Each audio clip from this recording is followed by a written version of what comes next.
เคารพอย่างสูงทุกรูปเจริญสุขสวัสดีสาธุชนท่านผู้ฟังทุกคนทุกท่านสำหรับสาธุชนท่านผู้ฟังที่ได้เกียรติรับฟังรายการธรรมาภิวัตน์อันเป็นรายการวิทยุเพื่อการเผยแผ่พระพุทธศาสนาส่งเสริมการศึกษาและพัฒนาสังคมรายการนี้รับผิดชอบโดยอาตมาภาพพระสาธิตชีระปัญโยผู้อำนวยการสถาบันธรรมาภิวัตน์สถาบันเพื่อเผยแผ่พระพุทธศาสนาส่งเสริมการศึกษาและพัฒนาสังคมตั้งอยู่ณที่พักสงฆ์สถาบันธรรมาภิวัตน์บ้านศพเตินตำบลศพปาดอำเภอแม่เมาะจังหวัดลำปางรายการนี้ออกอากาศผ่านทางสถานีวิทยุเพื่อการศึกษาวิทยาลัยสงฆ์นครลำปาง FM 106.50 เมกะเฮิรตซ์สถานีวิทยุคลื่นสีขาวเพื่อชาวประชาซึ่งมีสถานีวิทยุรับคลื่น8จังหวัดภาคเหนือตอนบนเชียงใหม่ลำพูนลำปางแพร่น่านพะเยาเชียงรายแม่ฮ่องสอนและออกอากาศผ่านทาง Facebook Live ซึ่งเป็นไลฟ์สดของสถานีวิทยุวัดฝายหินบันทึกเทปเอาไปออกอากาศผ่านทางสถานีวิทยุเพื่อการศึกษาและพัฒนาอาชีพ Radio Network FM 99.50 เมกะเฮิรตซ์ของวิทยาลัยเทคนิคกฟผแม่เมาะและเอาไปออกผ่านทางเพจ Facebook ของสถาบันธรรมาภิวัตน์ในช่องทางสุดท้ายต่างหลังนี้ท่านผู้ฟังสามารถไปติดตามรับฟังย้อนหลังไปก๊อปปี้ลิงก์ไปคัดลอกลิงก์ส่งแชร์เอาให้กับญาติธรรมทั้งหลายได้ยินได้ฟังกันได้แถมตัวท่านผู้ฟังวันนี้เราปะกันในบรรยากาศที่อุณหภูมิสูงขึ้นทำให้อากาศมันร้อนนะฮะ41องศาถึง42องศาที่จริงนักอุตุนิยมวิทยาเปิ้นก็คาดการณ์ว่าอาจจะทะลุไปจนถึงเกือบ50องศาซึ่งอากาศร้อนอย่างนี้ก็เป็นอันตรายสำหรับผู้คนที่ยะการกลางแจ้งเพราะว่าเสี่ยงต่อการจะเป็นโรคลมแดดหรือว่าโรคฮิสโตรกวิธีการแก้ไขก็คือต้องดื่มน้ำเยอะๆท่านผู้ฟังแล้วก็อาจจะเข้าพักในห้องบ่อยขึ้นบ่ให้ร่างกายมันถูกแดดนานอันนี้ก็เป็นการป้องกันแล้วก็ส่วนกับข้าวกับปลางดทานของดิบเน้นของซุกแล้วก็ซุกปรุงใหม่ร้อนๆตามที่หมอเปิ้นรณรงค์ก็คือกินร้อนช้อนกลางล้างมือแล้วก็อาบน้ำบ่อยขึ้นเจ็ดเหงื่อเจ็ดใครกินน้ำนักๆนะฮะแล้วก็บอกค่อยออกแดดนานถึงแม้ว่าเราจะเนี่ยการกลางแดดแต่ว่าเราสามารถเข้ามาพักได้บ่อยอันนี้ก็เป็นการป้องกันตัวเองในการจะเสี่ยงต่อการเป็นโรคลมแดดหรือว่าโรคฮิสโตรกแล้วก็โรคท้องเสียซึ่งเกิดจากอากาศมันร้อนนะฮะส่วนหนึ่งก็คือเรื่องของหมอกควันไฟป่าท่านผู้ฟังในช่วงนี้ก็ลดลงนะฮะบ่ปอนักหลายในจังหวัดลำปางนะแต่ว่าในภาคอื่นๆในจังหวัดอื่นๆเนี่ยก็ครุกุ่นกันอยู่แต่ว่าก็ต้องรณรงค์กันว่าต้องเอาอันเศษซากทางการเกษตรวัสดุทางการเกษตรใบไม้อย่างต่างๆนั่นมามักทำปุ๋ยดีกว่าเผามีหลายพื้นที่เนาะเห็นในโซเชียลมีเดียทางอบต.ทางเทศบาลเปิ้นรับซื้อรับแลกเกี่ยวกับใบไม้เอามากองหั่นกระสอบต่อใดอย่างเงี้ยมันก็เปลี่ยนใบไม้เป็นเงินเป็นทองได้อันนี้ต้องอนุโมทนาบุญกับอบต.นะฮะ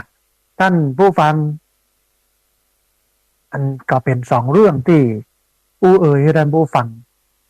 เพราะว่าเรื่องสุขภาพเป็นเรื่องสำคัญมันก็บ่ใช่สุขภาพของเขาคนเดียวเนาะเป็นสุขภาพของคนทั้งจังหวัดคนทั้งภาคนะฮะถ้าเราช่วยกันรณรงค์งดเผา มันก็ทำให้อากาศปลอดโปร่งโล่งเบาขึ้นเยอะ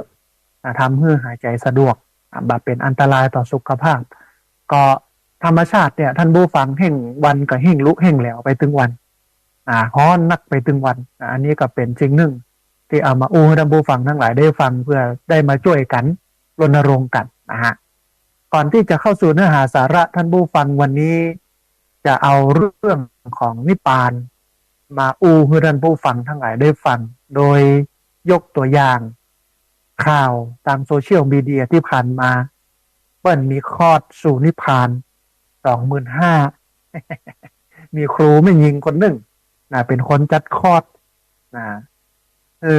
ต้นถึงนิพพานเห็นฮะ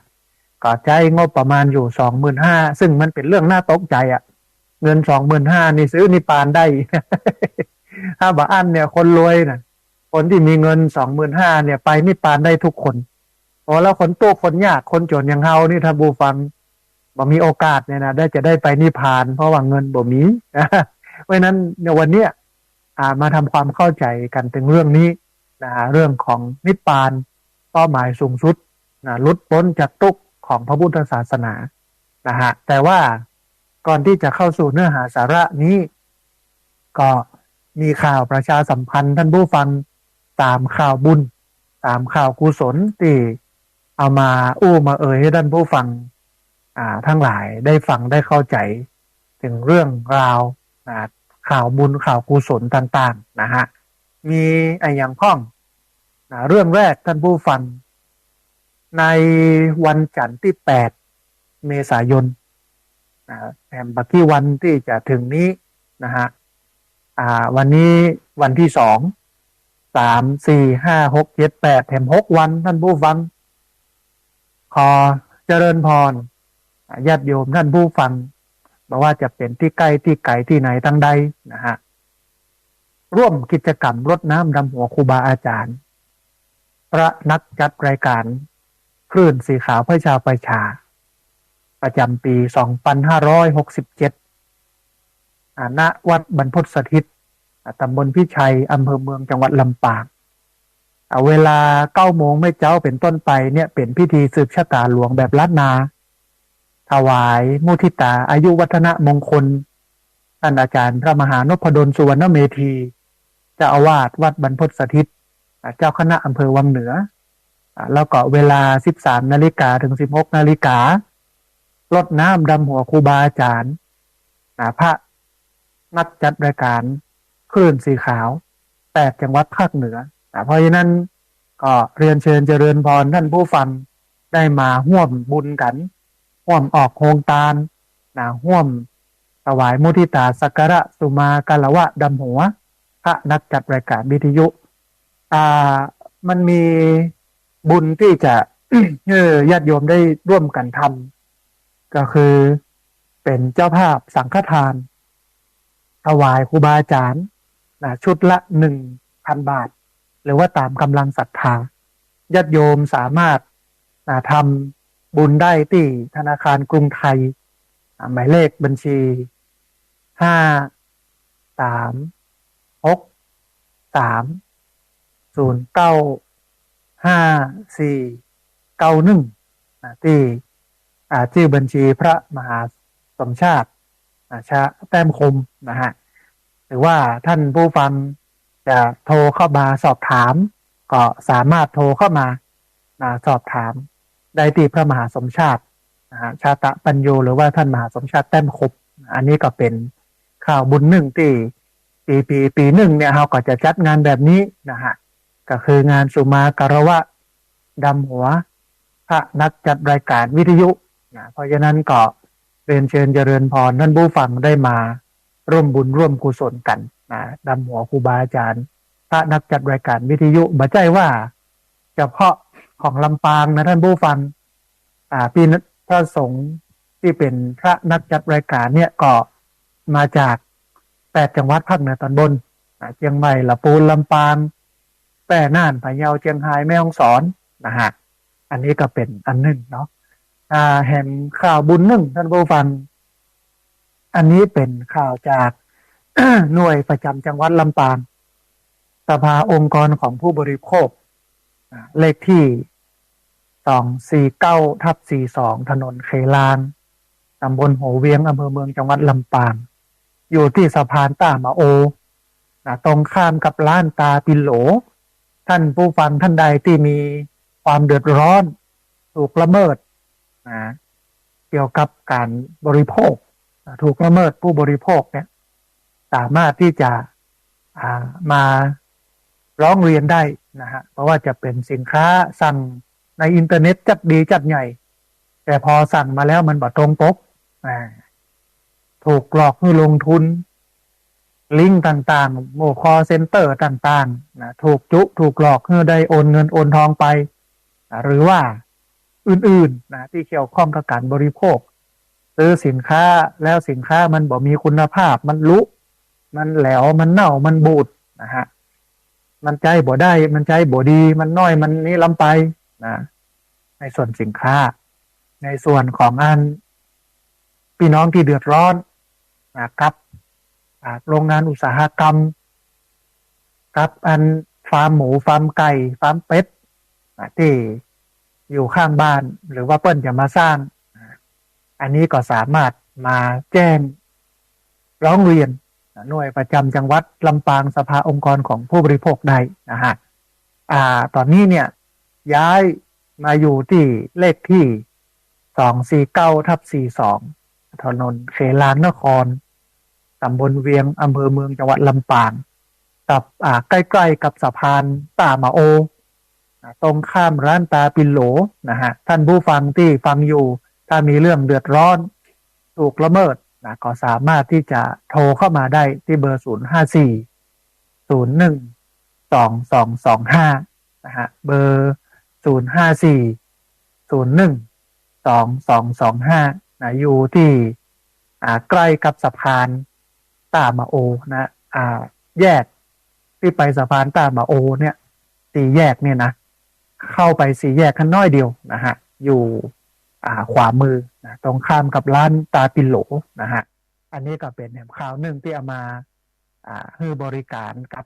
ท่านผู้ฟังนะที่เดือดร้อนเรื่องของการถูกละเมิดในการบริโภคเพราะว่าจะเป็นสินค้าผลิตภัณฑ์อย่างต่างๆหมู่นี้นะถ้าเราได้รับความเดือดร้อนจากการบริโภคสินค้าและผลิตภัณฑ์เนี่ยก็สามารถมาร้องเรียนได้นะฮะที่หน่วยประจำจังหวัดสภาองค์กรของผู้บริโภคจังหวัดลำปางที่ร้านตาปิโหลนะตรงข้ามกับร้านตาปิโหลนะฮะสามารถมาร้องเรียนมาแจ้งความดำเนินเฮาดำเนินคดีเกี่ยวกับเรื่องหมู่นี้ได้นะฮะหรือว่ามาปรึกษามาร้องเรียนแต่งบ้านอยู่ถ้าบ้าน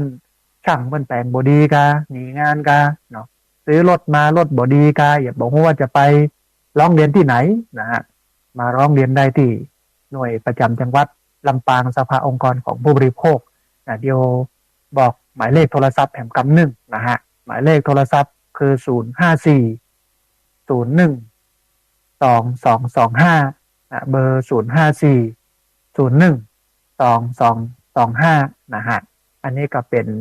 ข่าวบุญข่าวกุศลที่2นะส่วนข่าวที่3ท่านผู้ฟังตอนนี้อาตมาภาพกำลังระดมทุนสร้างห้องสุขาถวายไว้ในพระพุทธศาสนา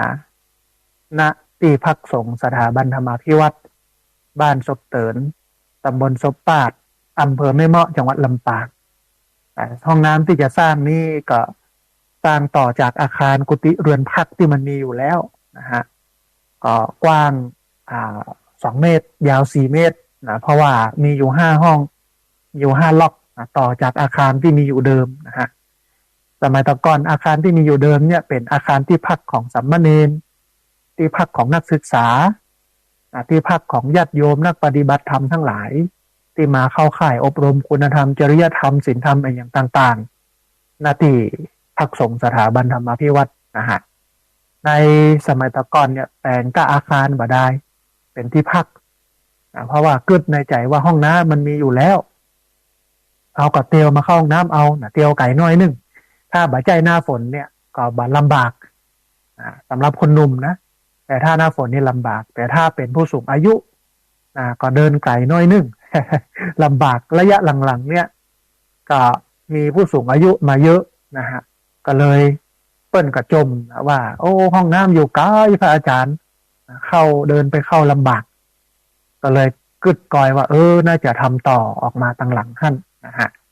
แล้วก็ไปปรึกษากับนายช่างของอบต.เพื่อเปิ้นออกแบบ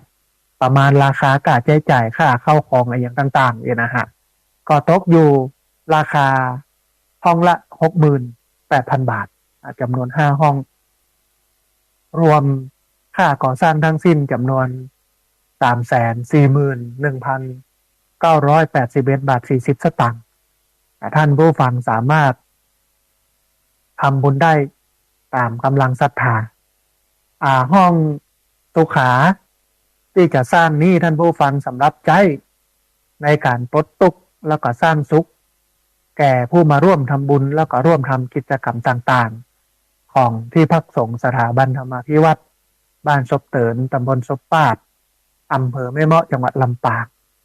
ที่ผ่านมาตั้งแต่สร้างมาตั้งแต่ปี 2555มาจนถึงวันนี้ก็11 ปี 12 ปีนะฮะผู้คนมากหน้าหลายตาต่างตีต่างถิ่นตึงในตีในถิ่นมาใจบริการที่นี่นักหนาจารีท่านผู้ฟังอย่างน้อยก็ทุกพุธแรกกับพุธสุดท้ายของเดือนเป็นนักเรียนโรงเรียนผู้สูงอายุทั้งตำบลก็เป็น70-80 เกือบร้อยนะฮะมาใจเดือนละ2 ครั้งนักศึกษานักเรียนโรงเรียนต่างๆ 3-4 โรงเรียนมาใจที่นี่นะครับอบรมอะไรอย่างต่างๆเพราะฉะนั้นก็เรียนเชิญเจริญพรท่านผู้ฟังได้มาร่วมทำบุญสร้างห้องสุขาถวายไว้ในพระพุทธศาสนาณที่พักสงฆ์สถาบันธรรมาภิวัตรบ้านศพเตินตำบลศพปาดอำเภอแม่เมาะจังหวัดลำปางนะอันท่านผู้ฟังที่อยากจะทำบุญร่วมโดยมาด้วยตัวเองเนาะได้มามาแหวงหากันพ่องนี่นะฮะ สามารถโทรเข้ามานัดหมายก่อนเพราะว่าช่วงนี้ภารกิจเยอะจะต้องนัดหมายกันก่อนว่าอยู่ก็วันไหนยังได้นะฮะถ้าบ่อยู่ยังได้นะมาก็จะบะปะมีแต่ว่าวันซืนเนี่ยไผ่บ่ฮู้มาหาเพราะว่าไม่ได้อยู่เอาน้ำดื่มเข้ามาถวายหลายแพ็คอยู่นะฮะน้ำดื่มตาสิงเนาะแล้วก็โยมที่เฝ้าอยู่วัดประจำเนี่ยเปิ้นก็กำลังจะไปหาแต่โหระบัตันสักกรรมออกไปเหี่ยก่อนเพราะว่าไผ่เป็นไผ่ยังได้นะฮะอันนี้ก็จะต้องนัดหมายกันก่อนเพราะว่าถ้าบัดได้นัดได้หมายเนี่ยจะบัดได้อยู่นะฮะก็สามารถโทรเข้ามานัดหมายกันก่อนที่เบอร์064-125-4122เบอร์064-125-4122นะฮะแล้วก็สำหรับท่านที่บ่ได้มาด้วยตัวเองติดภารกิจติดศาสนกิจแต่อยากให้ทำบุญนะฮะก็สามารถร่วมทำบุญได้ที่บัญชีเงินฝากของที่พักสงฆ์สถาบันธรรมาภิวัตรเป็นธนาคารกรุงไทยสาขาประตูชัยหมายเลขบัญชี53660755318หรือว่าโทรเข้ามานัดหมายกันได้ที่เบอร์064สภาพอากาศพายุนะฮะโทรเข้ามาเช็คสัญญาณความร้อนสภาพอากาศพายุนะฮะที่เบอร์064-125-4122ในท้ายของรายการธรรมะที่วัดได้นะฮะอันนี้เป็นข่าวบุญข่าวกุศลที่เอามาให้ท่านผู้ฟังได้ร่วมรับฟังและร่วมอนุโมทนาแล้วก็ได้ร่วมทำเรื่องความดีความงามที่เฮาก็ดีคนอื่นก็ดีเปิ้นทำต้องอนุโมทนาเฮายินดีเฮาพอใจเฮาก็ได้บุญตัวนะฮะก็มีอยู่3 เรื่องเรื่องแรกก็คือเรื่องของการจัดงานดำหัวครูบาอาจารย์พระนักจัดรายการวิทยุสามารถท่านผู้ฟังสามารถมาร่วมกันได้ในวันที่8ท่านผู้ฟังวันจันทร์ที่8เมษายนพุทธศักราช2567เริ่มตั้งแต่ 9 โมงเป็นต้นไป เอาโครงการมาออกกันด้วยนะท่านผู้ฟังเนอะส่วนท่านไหนอยากจะร่วมทำบุญเป็นเจ้าภาพสังฆทานถวายครูบาอาจารย์ก็ได้ที่พระอาจารย์มหาสมชาติชาตะปัญโยหรือว่าท่านพระอาจารย์มหาสมชาติแต้มคมประสานงานกับพระอาจารย์ได้เลยนะฮะในส่วนนี้แห่งข่าวหนึ่งก็คือการย้ายสำนักงานสภาองค์กรของผู้บริโภคตอนนี้สภาองค์กรของผู้บริโภคจังหวัดลำปางอยู่ที่เลขที่249/42ถนนเขลางตำบลเวียงอำเภอเมืองจังหวัดลำปางที่สะพานต้ามะโอตรงข้ามกับร้านตาปิโหลนะฮะท่านผู้ฟังที่เดือดร้อนได้รับความเดือดร้อนจากการบริโภคสินค้าการใช้สอยสินค้าและบริการสามารถโทรเข้ามาร้องเรียนได้ที่เบอร์054-01-2225ที่เบอร์054-01-2225นะฮะแล้วก็ท้ายที่สุดเนี่ยเป็นเรื่องของการทำบุญสร้างห้องน้ำถวายไว้ในพระพุทธศาสนาตามกำลังศรัทธานะฮะใจงบสูงอยู่ท่านผู้ฟัง341,000 กว่าบาทตอนนี้ได้ประมาณ70,000 กว่านะฮะยังบ่ได้เกินเตื้อถ้าได้สัก20,000เนี่ยก็จะลงโครงสร้างพื้นฐานไว้นะแต่ตอนนี้ก็คอมไปเรื่อยๆหรือว่าฟังบรีบไปอย่างท่านผู้ฟังที่จะมาร่วมทำบุญก็โทรเข้ามาก่อนที่เบอร์064-125-4122หรือว่าสามารถทำบุญผ่านบัญชีเงินฝากของที่พักส่งสถาบันธรรมาภิวัตรธนาคารกรุงไทยสาขาประตูชัยหมายเลขบัญชี5360755-318อันนี้ก็เป็นข่าวบุญข่าวกุศลนะฮะท่านผู้ฟังทีนี้เข้ามาสู่เนื้อหาสาระของเฮานะฮะที่อูไว้เป็นเบื้องต้นก็คือจะมาถอดรหัส คลอดสู่นิพพานนะมันทำให้สังคมที่ตื่นตัวหลังจากที่มีคลอดนิพพาน25,000นี่นะถ้าใครจ่าย25,000แล้วก็ไปอบรมกับเปิ้ลเนี่ยเราจะเข้าถึงนิพพานไม่ใช่ธรรมดานะท่านผู้ฟังเงิน25,000เนี่ยปาเข้าไปนิพพานได้นะฮะอันนี้มาจาก TNN นะฮะเป็นบทความจาก TNN เปิ้ลละไว้นะโดยเปิ้ลบอกว่าในสังคมปัจจุบันการใช้ชีวิตอย่างมีความสุขแล้วก็ปราศจากทุกข์นั้นเป็นสิ่งที่คนจำนวนบ่น้อยกำลังแสวงหาท่ามกลางความเครียดความกดดันแล้วก็ปัญหาต่างๆที่เข้ามารุมเร้า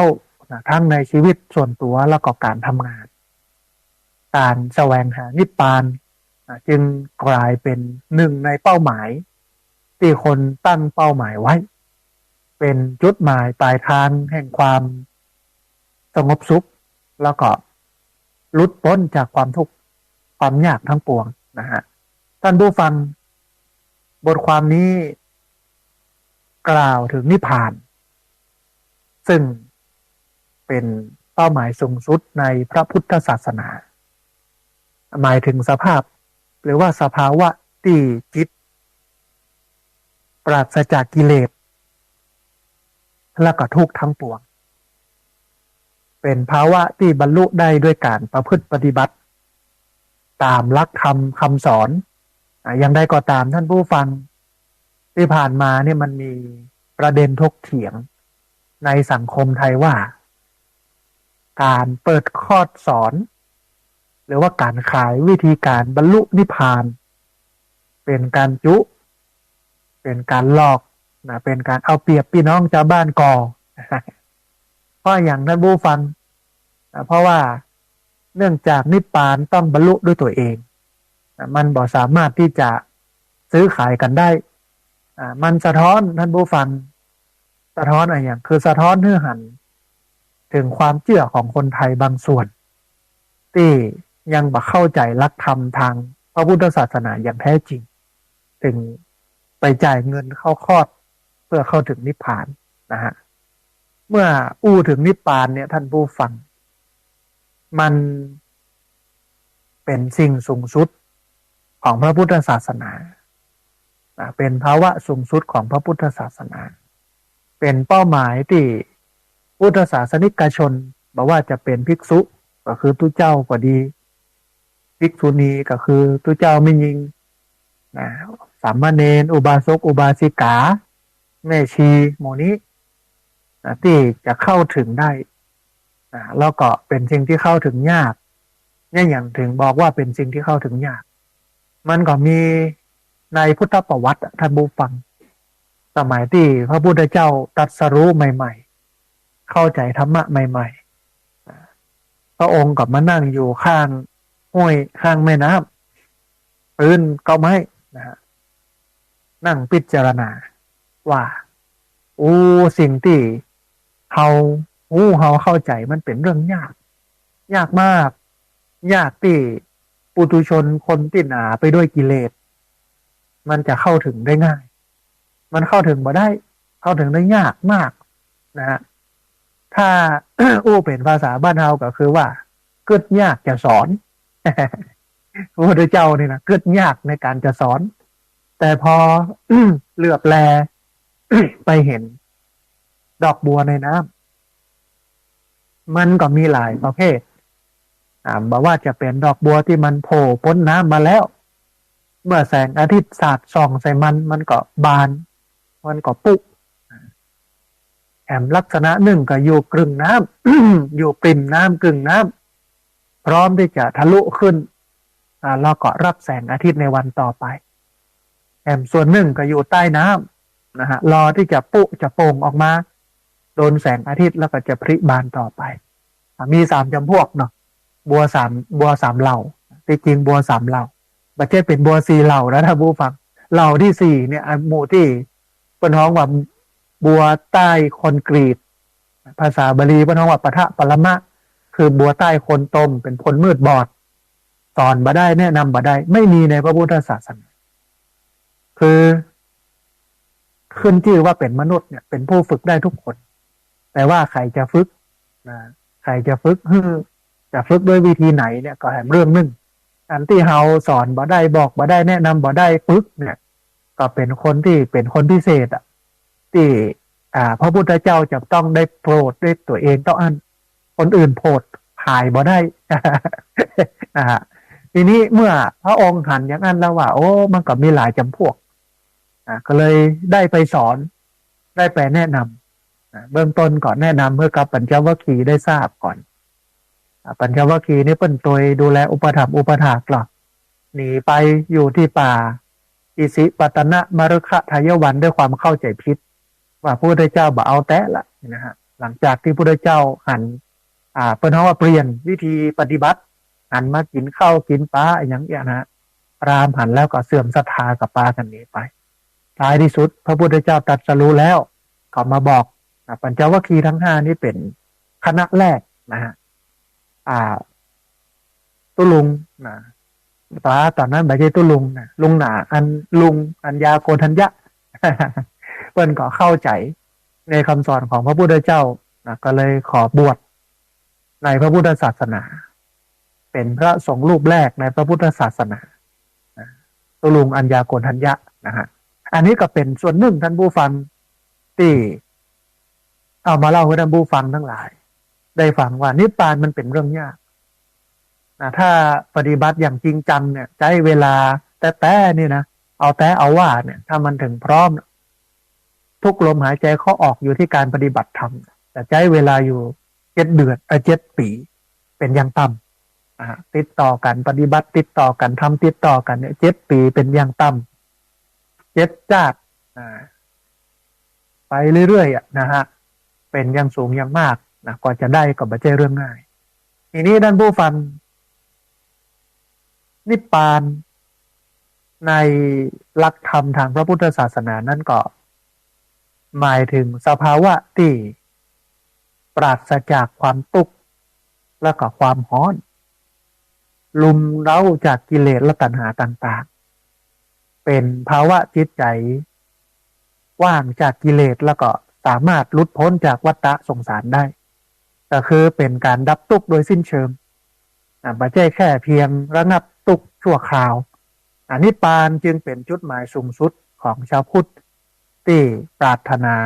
แนวทางการดำเนินชีวิตอย่างประเสริฐพระพุทธเจ้าท่านผู้ฟังคือศาสดาผู้ก่อตั้งพระพุทธศาสนาประสูติก็คือเกิดตรัสรู้ก็คือหูธรรมะแล้วก็ปรินิพพานก็คือตายในประเทศอินเดียเมื่อ 2,500 กว่าปีมาแล้วนะฮะพระองค์เนี่ยทรงสอนให้พ้นทุกข์โดยใจมัชฌิมาปฏิปทาก็คือทางสายกลางเป็นแนวทางในการเดินไปถึงนิพพานนั่นหมายความว่าคนที่จะไปนิพพานได้เนี่ยคนที่จะดับทุกข์ได้เนี่ยก็จะต้องปฏิบัติตามมัชฌิมาปฏิปทาหรือว่าทางสายกลางเป็นแนวทางมัชฌิมาปฏิปทาคือทางสายกลางนี้ท่านผู้ฟังก็คืออริยมรรคมีองค์8มรรคมรรค8ข้อโดยเริ่มจากสัมมาทิฏฐิคือความคิดความเห็นที่มันถูกต้องที่มันมีเหตุมีผลก่อนขั้นแรกแล้วความคิดเห็นที่มันถูกต้อง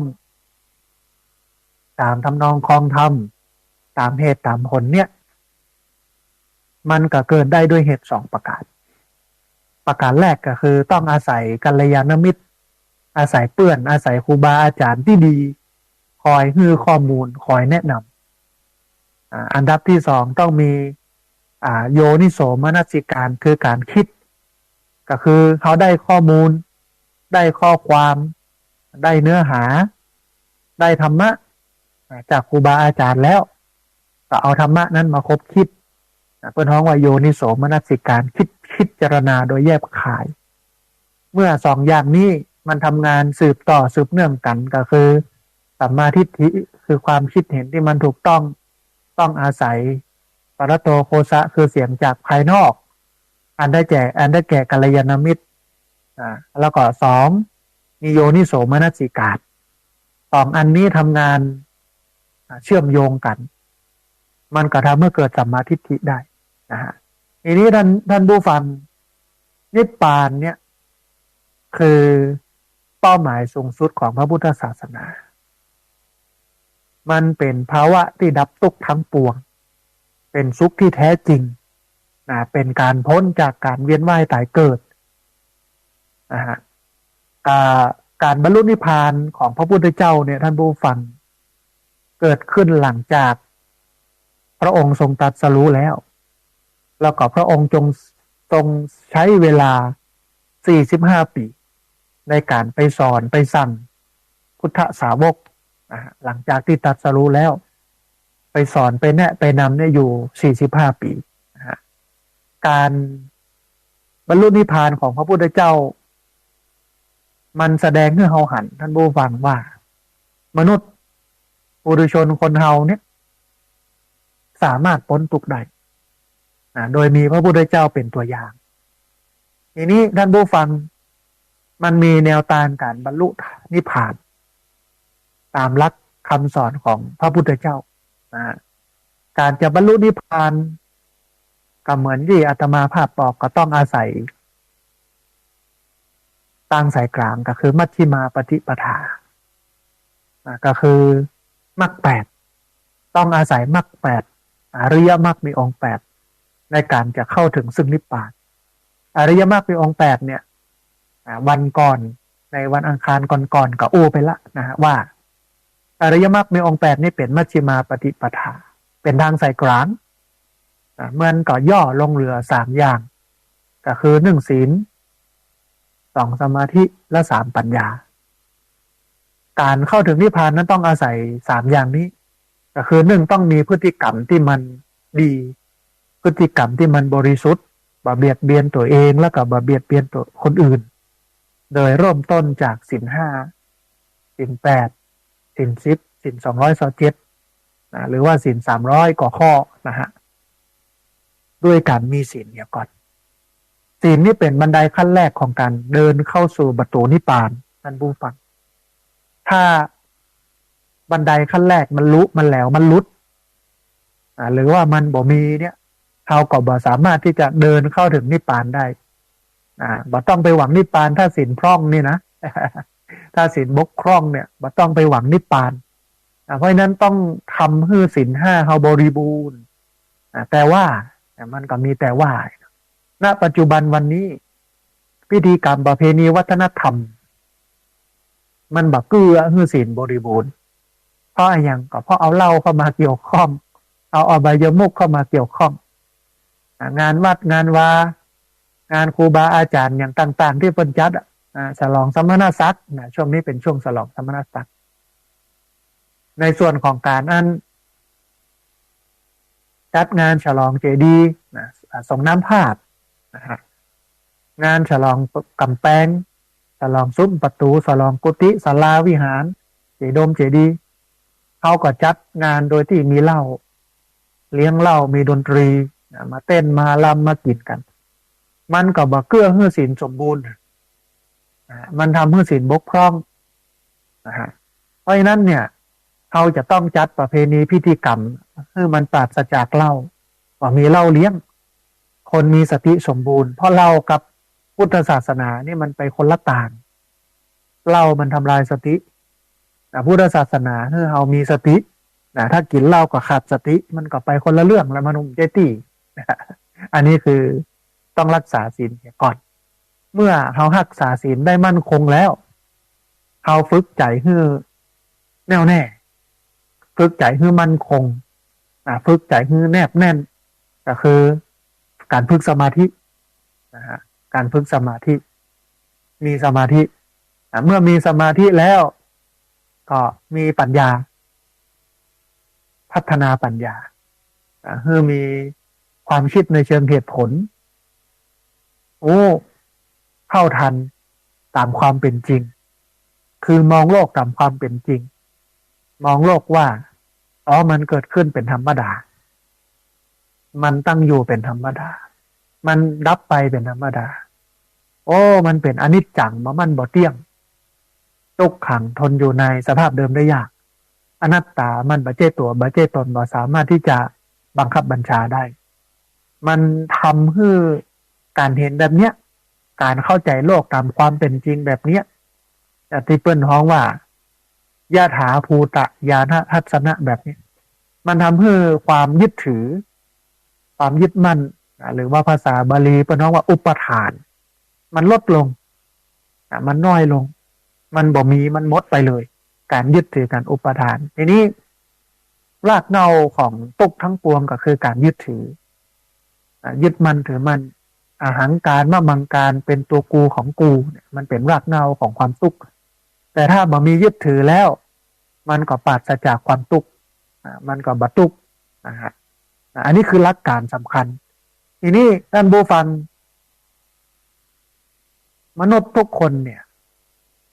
ล้วนปรารถนาความสุขปรารถนาการหลุดพ้นจากทุกข์แต่บ่ฮู้ว่าเป้าหมายสูงสุดของชีวิตตามหลักการของพระพุทธศาสนาเนี่ยบ่ได้เป็นเพียงแค่การมีความสุข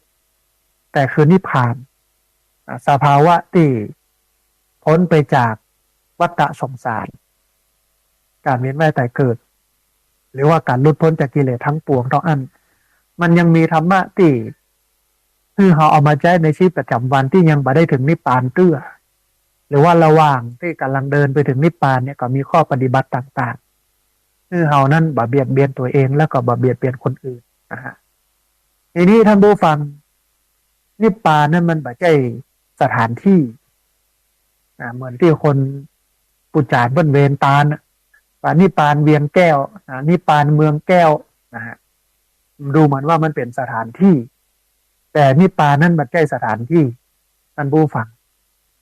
แต่มันเป็นภาวะของจิตที่มันดับกิเลสและทุกข์ได้อย่างสิ้นเชิงเป็นสิ่งที่อยู่เหนือโลกเหนือความรู้เหนือความเข้าใจที่สำคัญท่านผู้ฟังก็คือเป็นสิ่งที่อธิบายด้วยคำอู้บ่ได้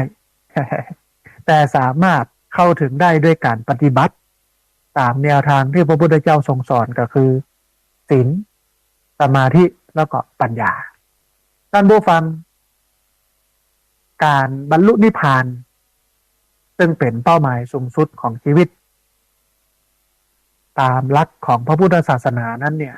บาดใจสิ่งที่ได้มาง่ายๆแต่เป็นสิ่งที่เป็นไปได้สำหรับคนที่ทุ่มเทแล้วก็มุ่งมั่นนะฮะทีนี้มันก็มีกระบวนการวิธีการว่าเขาจะบรรลุนิพพานได้อย่างไรในเมื่อนิพพานเป็นเป้าหมายสูงสุดของพระพุทธศาสนาเขาทำกิจกรรมต่างๆที่เกี่ยวข้องกับวัดกับวาทำบุญสุนทานทำอะไรอย่างต่างๆเนี่ยเพื่อไปถึงนิพพานมันบัดใจแค่ไปอ้อนวอนขอกับพระพุทธเจ้าเปิ้นช่วยเหลือเรื่องนั้นเรื่องนี้อันนั้นมันบัดได้เป็นจริงนะพระพุทธเจ้าเปิ้นมามีชีวิตอยู่แล้ว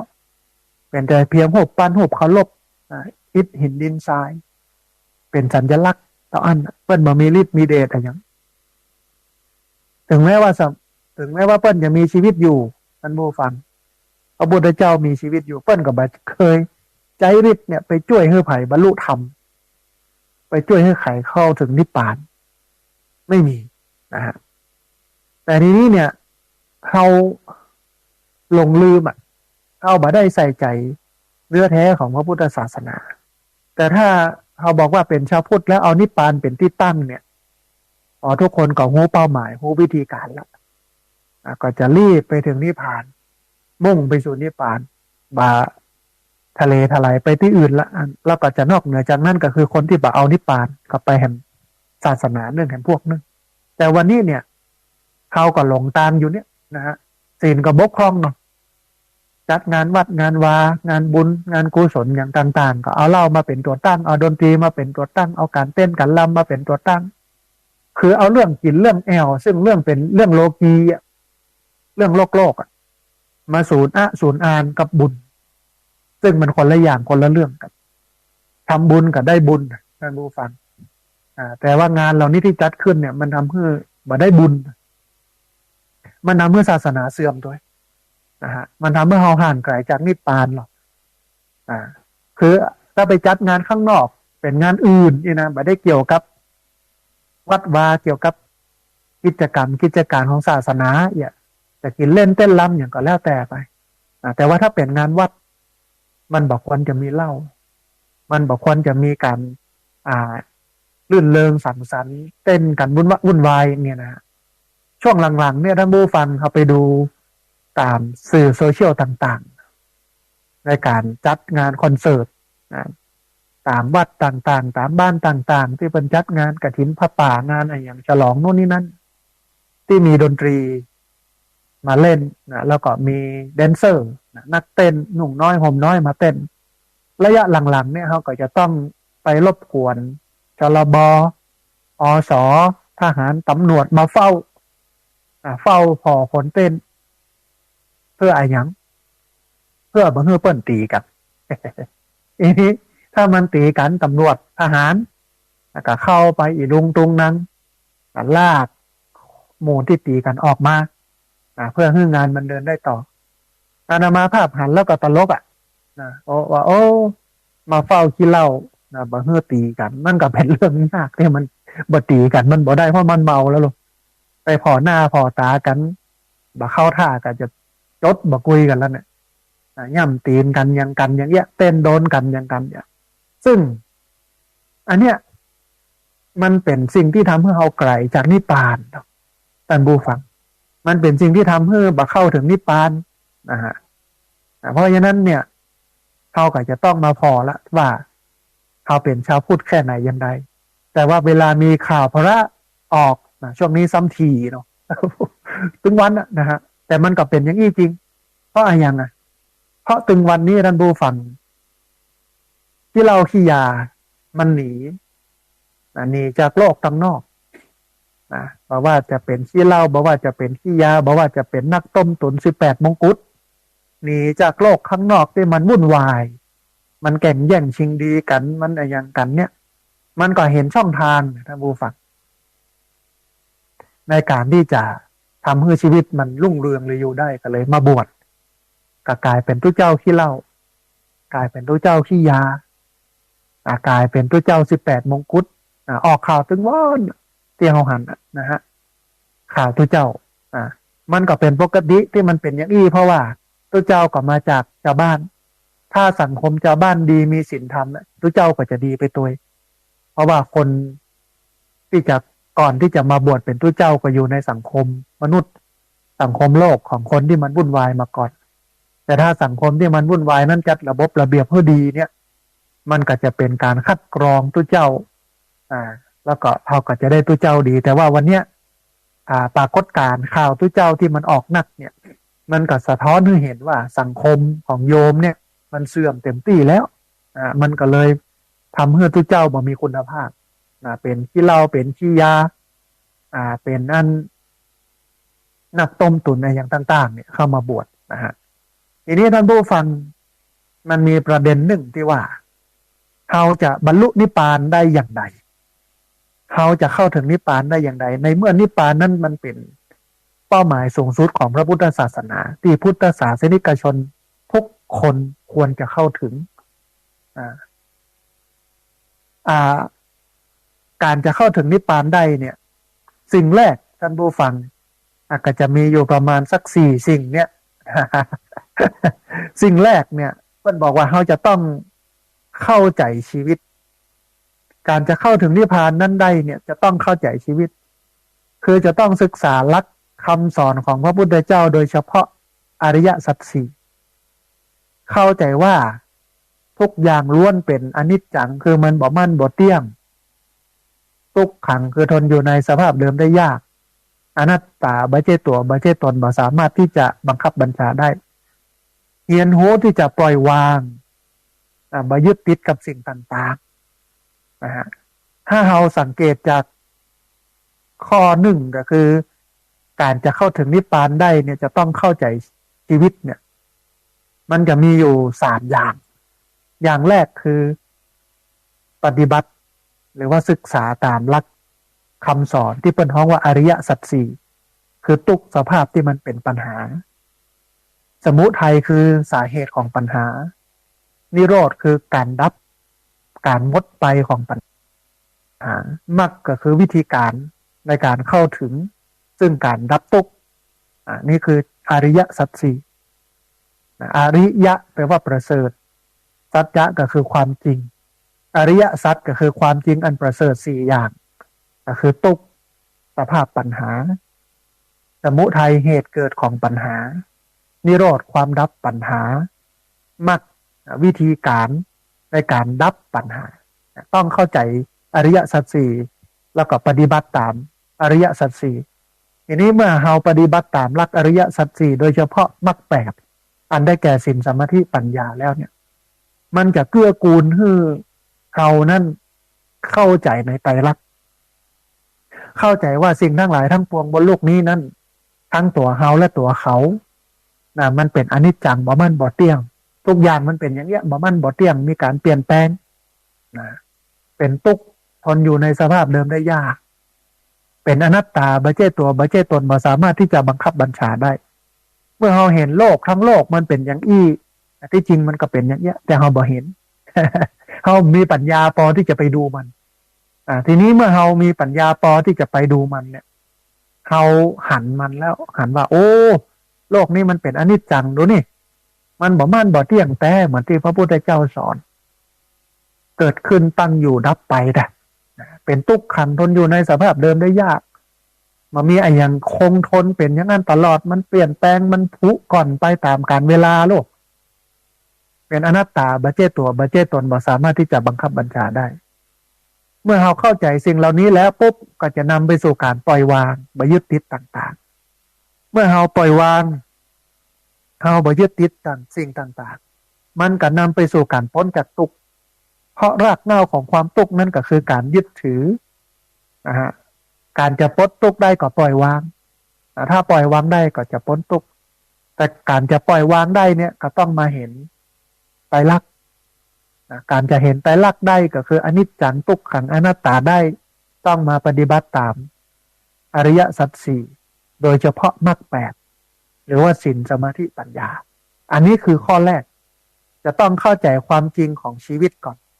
นะฮะอันที่สองจะต้องฝึกสมาธิฝึกศีลฝึกสมาธิฝึกปัญญาท่านผู้ฟังทำให้ศีลสมาธิปัญญามันพอกพูนขึ้นมันเพิ่มขึ้นศีลนั่นมันเป็นพื้นฐานสำคัญเนาะนะที่มันควบคุมกายวาจาให้มันดีงามมีศีลแต่ว่าถ้ามีเราเข้ามาปั๊บสติหมดแล้วเนี่ยศีลก็บ่เหลืออย่างสักอย่างนะเพราะฉะนั้นเนี่ยเวลาเขาจัดงานแบบพุทธจัดงานวัดงานวาเนี่ยมันบ่สมควรจะมีสิ่งเหล่านี้เข้ามาเกี่ยวข้องแต่ว่าก็หันในสื่อโซเชียลเนาะที่อีสานจัดงานลำวงเนี่ยในวัดมีคอนเสิร์ตนะฮะกินเล่นเต้นรำกินเหล้าเมายากันนี่กันเสร็จแล้วก็ตีกันบุ๊บกันท่านเปิดนักร้องก็ยุดเล่นนะฮะก็ประกาศให้เปิ้นเลิกตีกันประกาศต่อใดมันก็บอกหูชิงเพราะว่ามันเมาลูกเนี่ยก็เลยนิมนต์พระเจ้าที่เป็นเจ้าอาวาสวัดนั้นมาว่าโอ้ญาติโยมบอกควรตีกันเนอะอุตส่าห์จัดการจัดงานให้มาม่วนมางานกันให้มาตีกันยิ่งใหญ่ว่าใครจะไปฟังนั่นบูฟังเพราะมันเมาเหล้าแต่ใส่กันอย่างเดียวอะแต่อันนี้เป็นสิ่งสำคัญมากท่านผู้ฟังถ้าเราเป็นชาวพุทธแท้จริงนะเราจะบ่มีสิ่งเหล่านี้เลยแต่พระอาจารย์สังเกตจากการที่เราไปกิจนิมนต์ขึ้นบ้านใหม่งานแต่งงานบวชงานศพงานทำบุญบ้านล้วนแล้วมีเหล้าเข้าไปเกี่ยวข้อง 90% แล้วมันพูดตรงไหนแล้วมันปฏิบัติตามหลักศีลสมาธิปัญญาตรงไหนอันนี้คือความเสื่อมของพุทธศาสนิกชนแล้วเขาก็โจมตีตัวเจ้าบดีอย่างนั้นอย่างนี้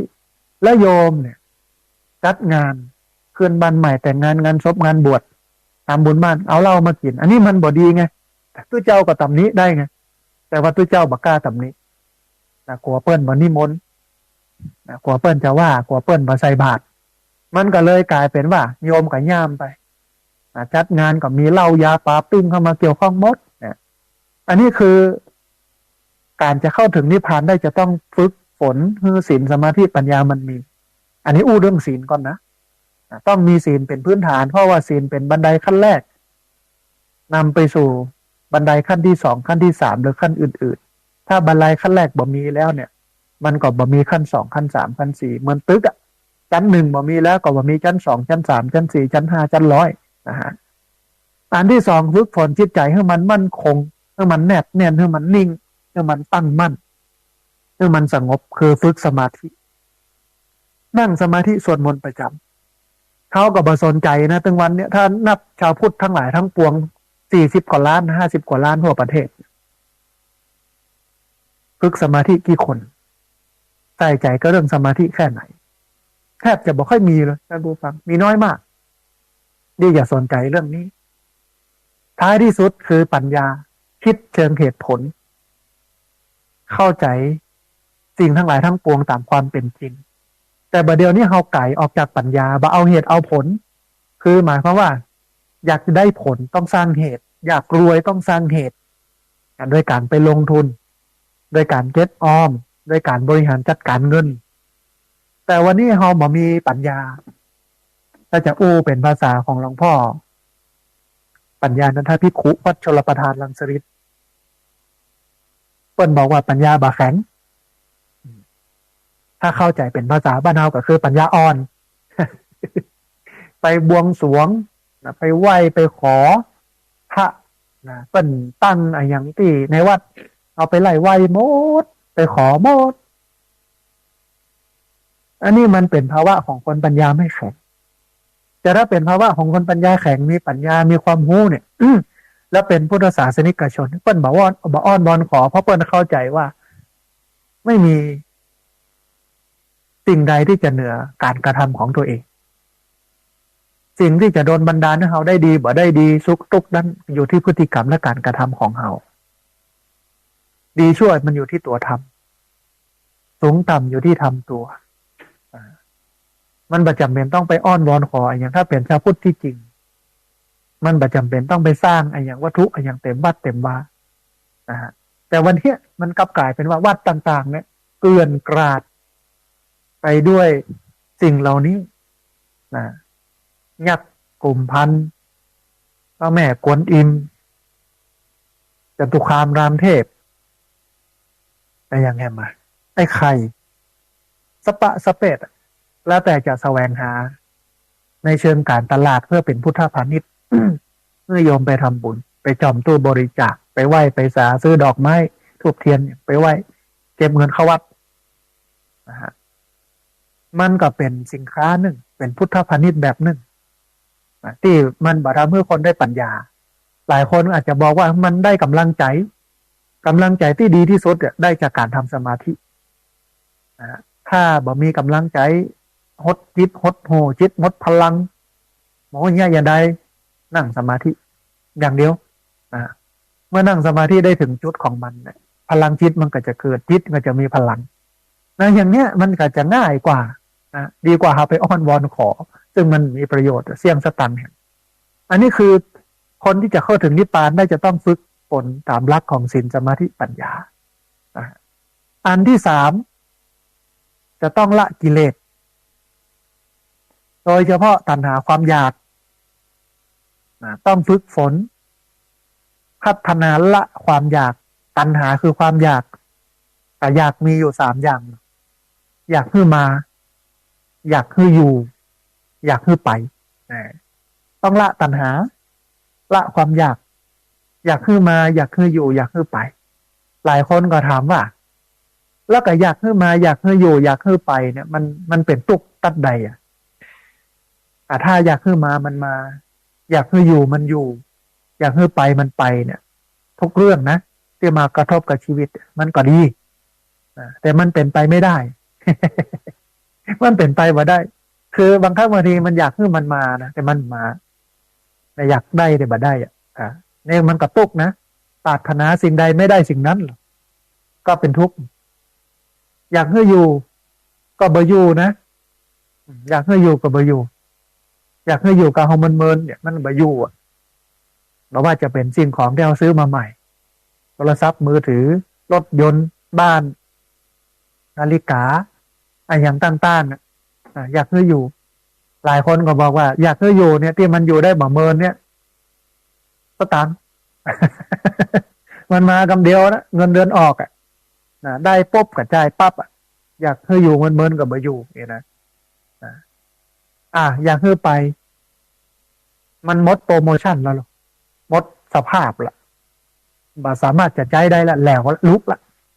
อยากให้มันไปอยากจะหนีอยากจะพ้นจากภาวะนั้นแต่มันบ่พ้นมันหนีบ่ได้ไปบ่ได้อันนี้แหละ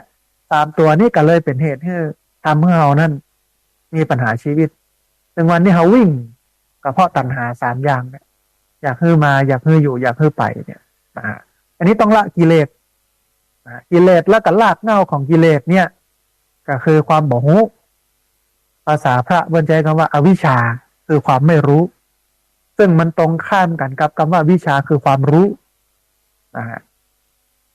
ด้วยที่เรามีอวิชชาแหละมันก็เลยมีตัณหาความอยา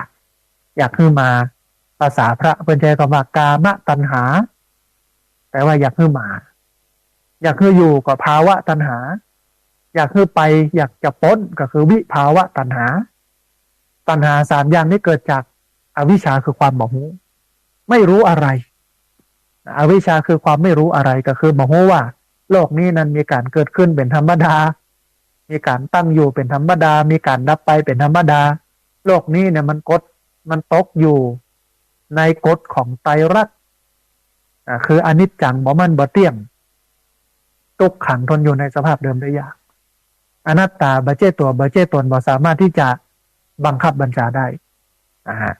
อันนี้คือต้องละกิเลสสองตัวนี้ก็คือตัณหาและอวิชชาอันที่สี่ก็คือต้องดำเนินชีวิตตามมัชฌิมาปฏิปทาอันผู้ฟังก็คือหลีกเลี่ยงความสุดโต่งสองอย่างคือเคร่งล้ำไปกับหย่อนยานล้ำไปเคร่งล้ำไปกับปฏิบัติเคร่งครัดล้ำไป ย่อนยานก็โอ้บะลองต้องแต่งจนป้อเบลืออย่างแล้วก็มันต้องเป็นทางสายกลางแล้วมัชฌิมาปฏิปทายึดสติอยู่ยึดหลักสติอยู่เสมอมีสติกับการใช้ชีวิตประจำวันในการยืนเดินนั่งนอนกินดื่มทำพูดคิดคูเข้าเหยียดออกเลี้ยวหน้าแลหลังก้มเงยเข้าห้องน้ำล้างหน้าล้างตาแต่งวันกินข้าวขับรถทำงานเขาสามารถมีสติหรือว่าฝึกสติได้ในชีวิตประจำวันคือสติมันกล้าแข็งขึ้นนะฮะท่านผู้ฟังการเดินทางสู่นิพพานเนี่ยเปรียบเหมือนการเดินทางไกลเต็มไปด้วยอุปสรรคและความท้าทายแต่หากเขาตั้งใจแต่เขามุ่งมั่นเขาอดทนเขาศึกษาและฝึกฝนอย่างสม่ำเสมอย่อมมีโอกาสบรรลุเป้าหมายสูงสุดของชีวิตได้ก็คือนิพพานได้นะทีนี้ท่านผู้ฟังเครื่องมือสำคัญบนเส้นทางสู่นิพพานนะพระพุทธศาสนาเนี่ยศึกษาคำสอนฝึกฝนตามแนวทางพระสงฆ์เป็นเนื้อนาบุญเป็นผู้ที่เอาธรรมะมาบอกเขาการปฏิบัติธรรมก็คือการฝึกฝนบนเส้นทางของศีลก็คือเรามีศีลเราบ่เบียดเบียนตนเองและบ่เบียดเบียนคนอื่นมีสมาธิจิตใจตั้งมั่นมีปัญญามีเหตุมีผลมองโลกตามความเป็นจริงมีสติยึดมั่นในสติอยู่กับปัจจุบันยุดอดีตตัดอนาคตแต่กำหนดอยู่กับปัจจุบันอันนี้คือเครื่องมือสำคัญที่ทำให้เรานั้นเข้าสู่นิพพานนะฮะทีนี้ท่านผู้ฟังจากกรณีที่มีการเปิดคอร์สสอนหรือว่าขายวิธีการบรรลุนิพพานในราคาแปลก 25,000 นับว่าเป็นประเด็นทกเถียงที่น่าสนใจในสังคมประเด็นแรกก็คือบ่น่าเชื่อว่าจะมีคนมาสอนแบบนี้และมากไปกว่านั้นบ่น่าเชื่อว่าจะมีคนเข้าเฮียนคอร์สนี้ตัวหลายส่วนในสังคมก็มองว่าการเปิดคอร์สสอนนิพพานหรือว่าขายวิธีการบรรลุนิพพานในราคาสูงเนี่ยนับเป็นการหลอกลวงเอาเปรียบผู้อื่นเพราะอย่างนั้นผู้ฟังเนื่องจากนิพพานนั้นเป็นสภาวะที่ผู้ปฏิบัตินั้นต้องบรรลุด้วยตัวเก่าบ่สามารถซื้อขายหรอกหรือว่าให้คนอื่นทำแทนได้ใครอิ่มก็กินนะคนใดกินคนนั้นก็อิ่มใส่เข้าห้องน้ำคนนั้นก็ตดตุกสบายจะไปฝากแทนกันได้อย่างใดเนาะโอ้ค่าอันข้าเหี่ยวเอาสูมาเตอะฝากสูไปเหี่ยวแทนค่ากำเนิดมันจะไปได้อย่างใดเนาะข้าหิวนะได้กินข้าวนะฝากสูไปกินแทนกำเนิดมันไปได้ยัยเนาะนอกจากนี้ท่านผู้ฟังการเปิดคอร์สสอนนิพพานในราคาแพงเนี่ยยังเป็นการพิษลักคำสอนของพระพุทธศาสนาที่บ่เคยสนับสนุนการค้าขายเรื่องนิพพานแต่อย่างใดมันมีแห่งประเด็นหนึ่งก็คือ ความเชื่องมงายกับคนไทย อย่างใดก็ดีท่านผู้ฟังประเด็นนี้ก็คือการขายคอร์สฝึกไปนิพพานเนี่ยมันก็เป็นสิ่งที่สะท้อนให้เห็นว่าคนไทยหลายคนยังมีความเชื่อความงมงายในเรื่องลึกลับเหนือธรรมชาติ จนหลงเชื่อในสิ่งที่ขัดแย้งกับหลักธรรมคำสอนด้วยความโลภและความหวังที่จะบรรลุนิพพานอย่างสะดวกรวดเร็วโดยบ่ต้องไปปฏิบัติเองมันจึงทำให้ มีผู้แสวงหาประโยชน์หลอกลวงได้ง่ายนะฮะโอ้เดี๋ยวนี้มีอาจารย์เป็นเจ้าบ้านนักเนอะบอกว่าจะเป็นอาจารย์ที่เป็นละอ่อน บอกว่าจะเป็นอาจารย์ที่เป็นต้นยายที่เป็นคนหนุ่มหลายผู้หลายคนหมู่นี้เนี่ย เบื้องหลังขอสูงสุดเนี่ยก็คือเรื่องตัดกรรมตัดเวร เรื่องความมั่งคั่งร่ำรวยปฏิบัติตามหลักการนี้แล้ว ที่เปิ้นว่านี่แล้วก็จะตัดกรรมตัดเวร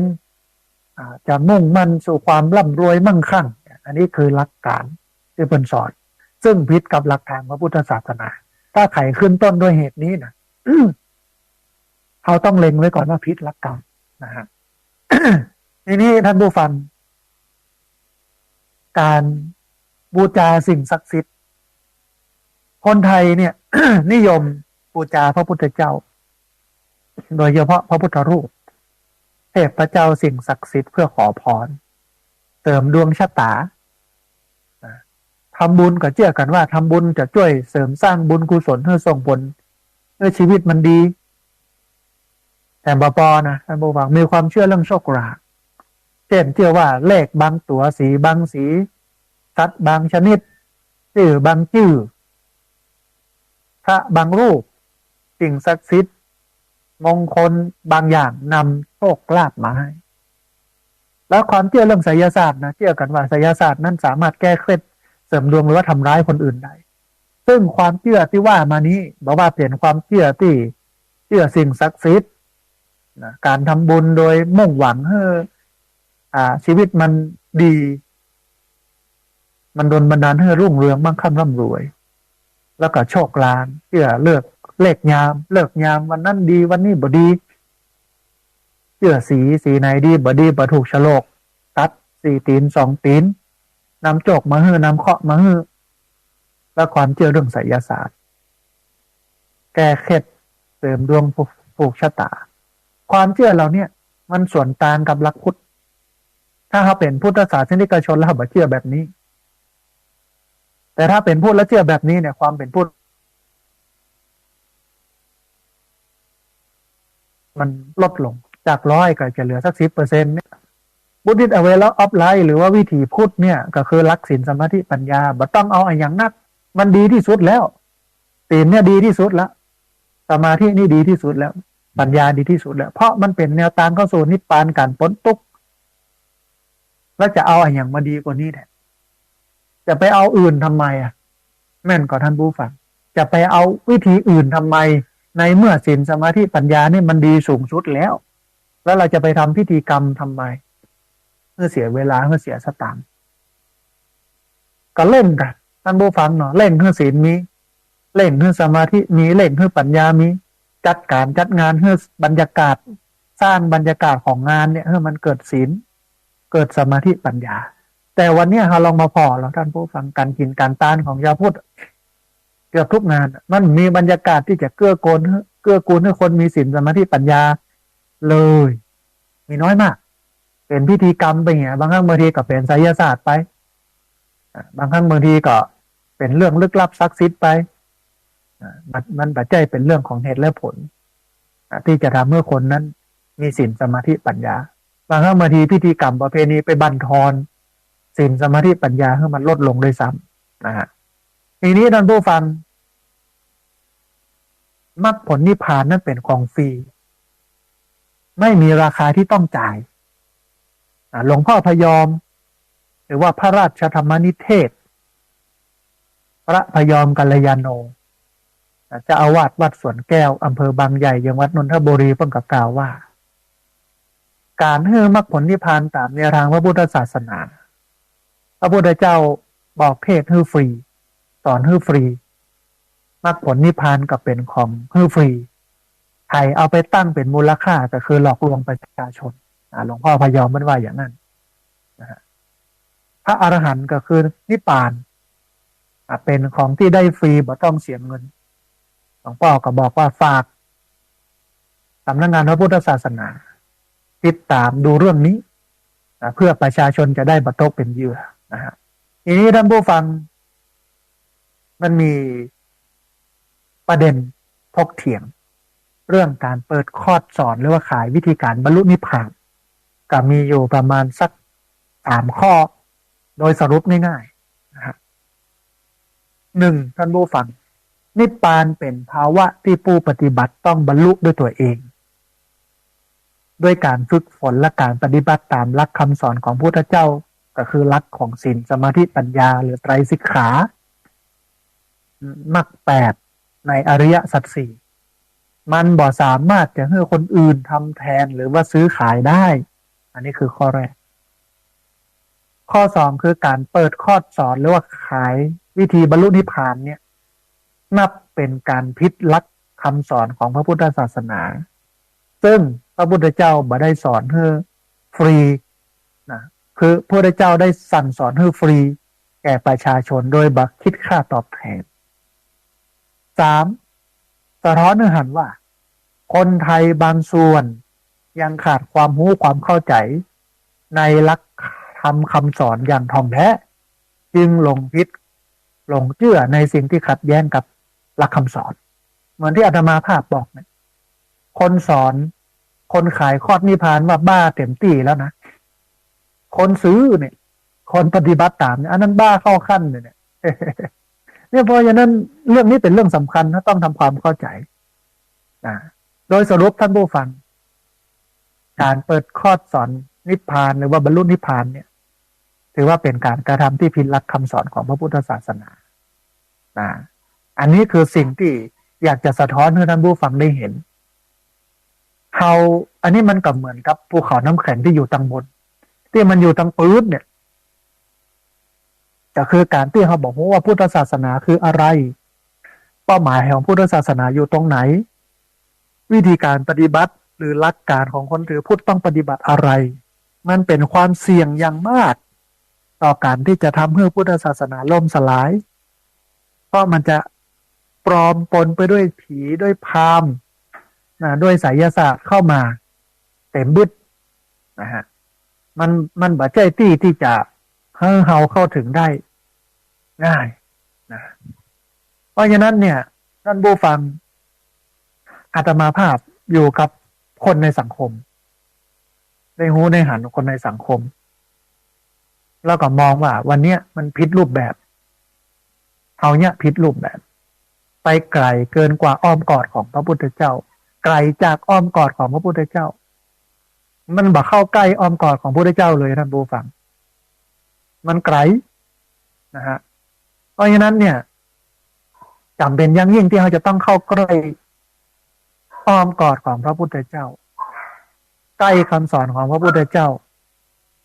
ด้วยการมาศึกษาเหียก่อนว่าพระพุทธเจ้าเป็นสอนอะไรอย่างด้วยการเอามาปฏิบัติหลายคนก็มองว่าก็เศร้าว่าหากินมันจะไปอย่างได้นะ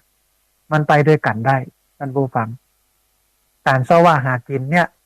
กับการบรรลุนิพพานเนี่ยมันไปด้วยกันได้โลกมันเดินไปด้วยกันได้นะแต่เราต้องเรียนรู้เหียก่อนโชคดีที่ท่านผู้ฟังที่ติดตามรับฟังรายการธรรมะทาง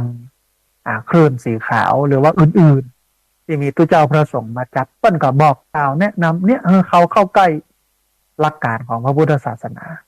แต่ที่สำคัญที่สุดเนี่ยท่านผู้ฟังเราจำเป็นอย่างยิ่งที่อาจจะต้องหลีกเว้นจากการที่เราทำให้พุทธศาสนาเสื่อมโดยการจัดงานและเลี้ยงเหล้าโดยการเอาไสยศาสตร์มาเป็นที่ตั้งที่เปิ้งต้องตัดหมดนี้ออกทั้งหมดท่านผู้ฟังนะฮะมันจะได้ง่ายต่อการเข้าถึงมันจะได้ง่ายต่อการเข้าใจพุทธศาสนาพุทธศาสนาไม่ใช่เรื่องลึกลับซับซ้อนนะมันมีเหตุมีผลและเข้าใจง่ายแต่ปัญหาสำคัญก็คือเราเนี่ยคือมันลึกลับซับซ้อนเราเนี่ยคือมันยากบัจเจเนี่ยคือมันง่ายอันนี้คือสิ่งสำคัญที่สุดถ้าจะต้องปรับเปลี่ยนวิธีคิดวิธีการอย่างนี้นะฮะต้องเปลี่ยนใหม่ถ้าอ่านเขาก็จะไปเรื่อยเปื่อยท้ายที่สุดเขาเนี่ยพิธีกรรมไปก็กลายเป็นว่าพิธีกรรมนั้นไม่ได้เป็นพิธีของพุทธละกลายเป็นพิธีของพราหมณ์หรือว่าเป็นพิธีของอื่นๆนะฮะมันไม่ใช่เป็นพุทธอันนี้ก็เป็นสิ่งที่น่ากังวลกลายเป็นว่าเนี่ยแบบเหมือนว่าเนี่ยแบบพุทธแต่มันไม่ใช่พุทธนะฮะนี่คือหลักการที่เอามาอู้ให้ท่านผู้ฟังทั้งหลายได้ฟังกันในรายการธรรมาภิวัตน์ในวันนี้นะฮะเอาละท่านผู้ฟังขณะนี้ท่านผู้ฟังกำลังติดตามรับฟังรายการธรรมาภิวัตน์อันเป็นรายการวิทยุเพื่อการเผยแผ่พระพุทธศาสนาส่งเสริมการศึกษาและพัฒนาสังคมรายการนี้รับผิดชอบโดยอาตมาภาพพระสาธิตธิระปัญโยผู้อำนวยการสถาบันธรรมาภิวัตน์สถาบันเพื่อเผยแผ่พระพุทธศาสนาส่งเสริมการศึกษาและพัฒนาสังคมตั้งอยู่ณที่พักสงฆ์สถาบันธรรมาภิวัตน์บ้านซบเติน ตำบลศพปาดอำเภอแม่เมาะจังหวัดลำปางรายการนี้ออกอากาศทุกวันอังคารตั้งแต่เวลาตี 5ไปจนถึง7 โมงเมื่อเจ้าผ่านสถานีวิทยุเพื่อการศึกษาวิทยาลัยสงฆ์นครลำปาง FM 106.50 เมกะเฮิรตซ์สถานีวิทยุคลื่นสีขาวเพื่อชาวประชาซึ่งมีอยู่หลายคลื่นหลายสถานีหลายจังหวัดเอาอากาศผ่านทาง Facebook Live ซึ่งเป็นไลฟ์สดของสถานีวิทยุวัดฝายหินบันทึกเทปเอาไปออกอากาศผ่านทางสถานีวิทยุเพื่อการศึกษาและพัฒนาอาชีพRadio Network FM 99.50 เมกะเฮิรตซ์วิทยาลัยเทคนิคกฟผ.แม่เมาะทุกวันศุกร์ตั้งแต่เวลา 8 โมงเมื่อเจ้าเป็นต้นไปแล้วก็เอาไปออกอากาศผ่านเพจของสถาบันธรรมาภิวัตน์ท่านผู้ฟังสามารถไปติดตามรับฟังย้อนหลังไปก๊อปปี้ลิงก์ไปคัดลอกลิงก์ส่งแชร์เอาไปให้กับญาติธรรมทั้งหลายได้ยินได้ฟังกันได้แถมตัวนะฮะก่อนที่จะเปิดสายให้ท่านผู้ฟังที่ฟังอยู่ทางบ้านจะได้โทรเข้ามาร่วมบุญร่วมเอ่ยกันจะได้โทรเข้ามาร่วมแสดงกำกึดความเห็นกันนะฮะก็ประกาศบอกกล่าวข่าวบุญท่านผู้ฟังนะมีอยู่3 เรื่องนะฮะเรื่องแรกก็เป็นงานดำหัวครูบาอาจารย์พระนักจัดรายการวิทยุสถานีวิทยุคลื่นสีขาวเพื่อชาวประชาพระครูบาอาจารย์พระนักจัดรายการวิทยุที่อยู่ในภาคเหนือนะฮะ8 จังหวัดภาคเหนือตอนบนจะมาพบกันที่วัดบรรพตสถิตตำบลพิชัยอำเภอเมืองจังหวัดลำปางในวันจันทร์ที่ 8 เมษายนพุทธศักราช 2567เริ่มตั้งแต่เวลา 9 โมงเป็นต้นไปท่านไหนอยากจะเอาโครงการมาออกเลี้ยงผู้คนมาร่วมทำบุญก็เจริญพรแล้วก็ท่านไหนอยากจะมาร่วมเป็นเจ้าภาพปัจจัยถวายครูบาอาจารย์ชุดละ 1,000 บาทก็สามารถติดต่อประสานงานได้ที่ท่านพระมหาสมชาติชาตะปัญโยหรือว่าท่านพระอาจารย์มหาสมชาติแต้มคมนะฮะก็ในวันที่ 8เนี่ยครับปะกันเนอะท่านผู้ฟังเนอะที่วัดบรรพตสถิตจะได้มาพบกับครูบาอาจารย์มันก็เป็นกิจกรรมที่เป็นประโยชน์เป็นคุณูปการที่ดีพอสมควรนะฮะเพราะฉะนั้นได้มาพบกันได้มาเจอกันนะฮะแล้วก็แห่งข่าวบุญหนึ่งนะก็คือการย้ายสำนักงานของหน่วยประจำจังหวัดสภาองค์กรของผู้บริโภคนะเพราะว่าขณะนี้หน่วยประจำจังหวัดสภาองค์กรของผู้บริโภคเปิ้นย้ายนะมาอยู่ที่เลขที่249/42ถนนเขลางนครตำบลหัวเวียงอำเภอเมืองจังหวัดลำปางอยู่ที่จะถึงสะพานตามาโอก่อนจะข้ามแม่น้ำวังนะฮะตรงข้ามกับร้านตาปิโหลท่านผู้ฟังที่เดือดร้อนเรื่องของการถูกละเมิดเรื่องการบริโภคบอกว่าจะเป็นแก๊ง call center เป็นSMS ขวัญใจสั่งของแล้วบ่ได้ตามปกถูกหลอกเพื่อไปลงทุนกล้าซื้อหัวแปลงของบ่มีคุณภาพหรืออะไรอย่างต่างๆนะฮะซึ่งสภาองค์กรของผู้บริโภคเนี่ยก็ดูแลรับผิดชอบผู้บริโภคอยู่ประมาณ8 ด้านนะเพราะฉะนั้นถ้าเดือดร้อนเรื่องนี้ก็เจริญพรได้มาร้องเรียนกันได้มีเบอร์โทรโดยท่านผู้ฟังที่เบอร์ 054-01-2225เบอร์ 054-01-2225นะฮะแล้วก็แฮมข่าวบุญหนึ่งก็คือเรื่องของการทำบุญสร้างห้องน้ำถวายไว้ในพระพุทธศาสนาก็เรียนเชิญเจริญพรและผู้ฟังได้ร่วมทำบุญกันตามกำลังศรัทธาท่านผู้ฟังที่จะมาร่วมทำบุญด้วยตัวเองก็สามารถโทรเข้ามาร่วมบุญร่วมเอ่ยกันได้ที่เบอร์ 064-125-4122มานัดหมายกันเนี่ยก่อน นี่มันว่างตรงกันนะฮะแล้วก็ท่านผู้ฟังท่านใดที่มีโอกาส มาทำบุญเนื่องด้วยว่าติดภารกิจไม่สามารถมาทำบุญด้วยตัวเองได้ก็สามารถร่วมทำบุญได้ที่บัญชีเงินฝากของที่พักสงฆ์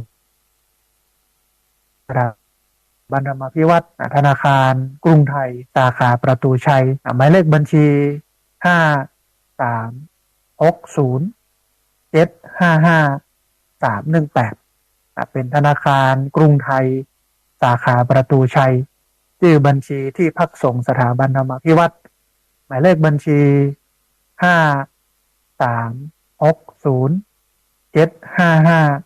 318นะฮะอันนี้ก็เป็นข่าวบุญข่าวกุศลที่เอามาให้กับญาติโยมทั้งหลายได้รับทราบต้องกราบขอบพระคุณท่านอาจารย์พระครูสมุวิศวัตวรกิจโจนะครับที่ส่งลิงก์ออกไลฟ์สดของสถานีวิทยุวัดไฝหินมาตัวนะครับแล้วก็อนุโมทนาบุญกับท่านพระมหาสมชาติที่ส่งข้อมูลงานนำหัวครูบาอาจารย์พระนักจัดรายการวิทยุมาตัวนะฮะท่านผู้ฟังขณะนี้ได้เวลาเปิดสายให้ท่านผู้ฟังที่ฟังอยู่ทางบ้านอาจจะโทรเข้ามาร่วมเอ่ยกันจะโทรเข้ามาร่วมแสดงความคิดความเห็นกันแล้วเรียนเชิญเจริญพรท่านผู้ฟังที่เบอร์064 125 4122เบอร์064 125 4122เรียนเชิญเจริญพรได้โทรเข้ามาร่วมเอ่ยกันได้โทรเข้ามาร่วมแสดงความคิดความเห็นกันที่เบอร์064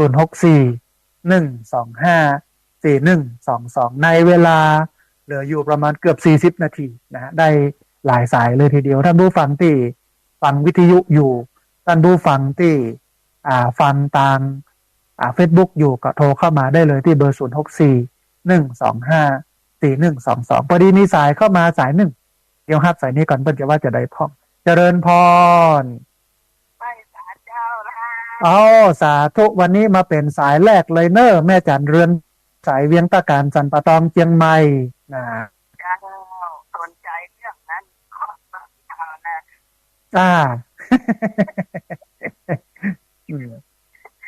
โอ้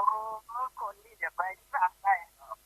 แต่ภาษาวกกับคนที่เพิ่นปฏิบัติได้แน่กันเนาะแม่นละเอามาขายกันง่ายๆนี่ไปได้ยังไงหูเจ้าบ้านอย่างเอาขอได้ยัน5 ข้อนี้ก็เอาแบบเป็นคนแล้วเอาศีล 5เนี่ยก็ถือว่าสมบูรณ์แบบแล้วสำหรับอันคนปัจจุบันเนี่ยนะคนที่เชื่อนี่เราอย่างนะประมงส่วนใดไปเชื่อนะได้เยอะเนาะแม่นละโยมแม่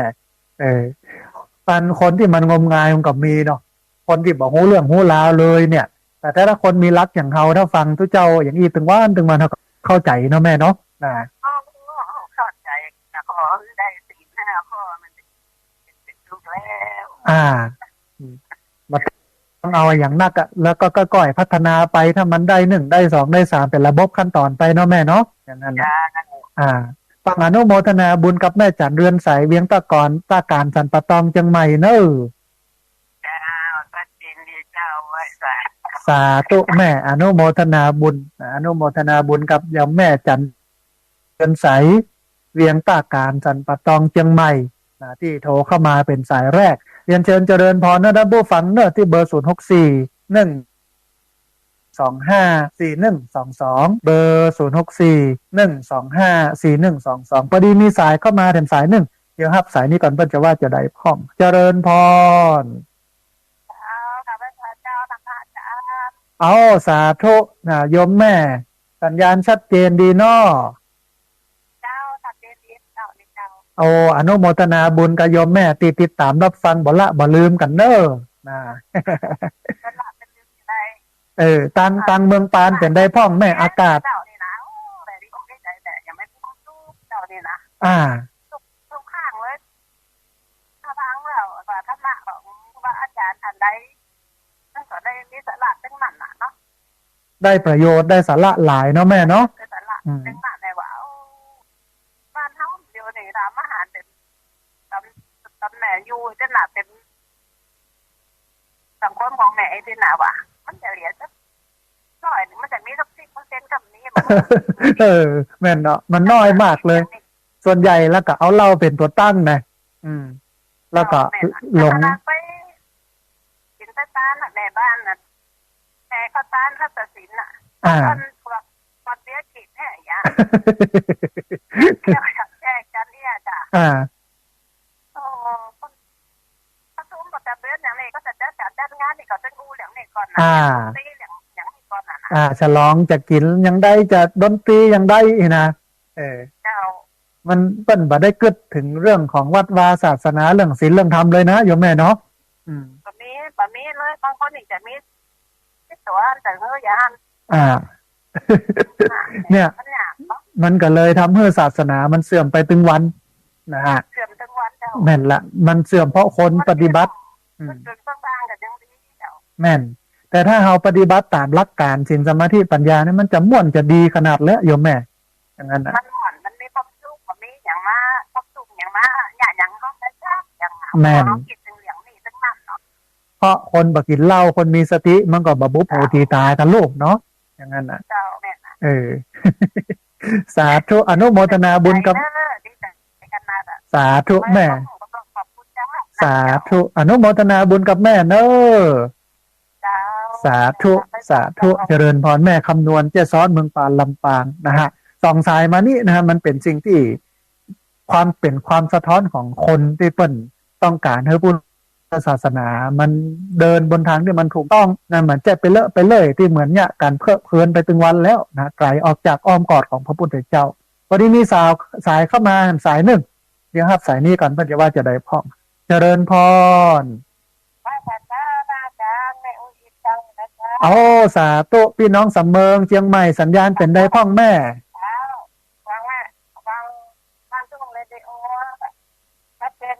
โอ้อนุโมทนาบุญอากาศบ่พอฮ้อนต่อใดเนาะสำเมิงนี่นะหนาวแล้วเจ้าฮ้อนแล้วเจ้าฮ้อนอยู่เนาะ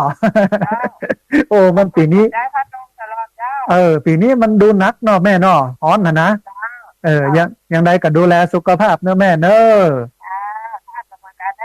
สาธุแม่สาธุสาธุเจริญพ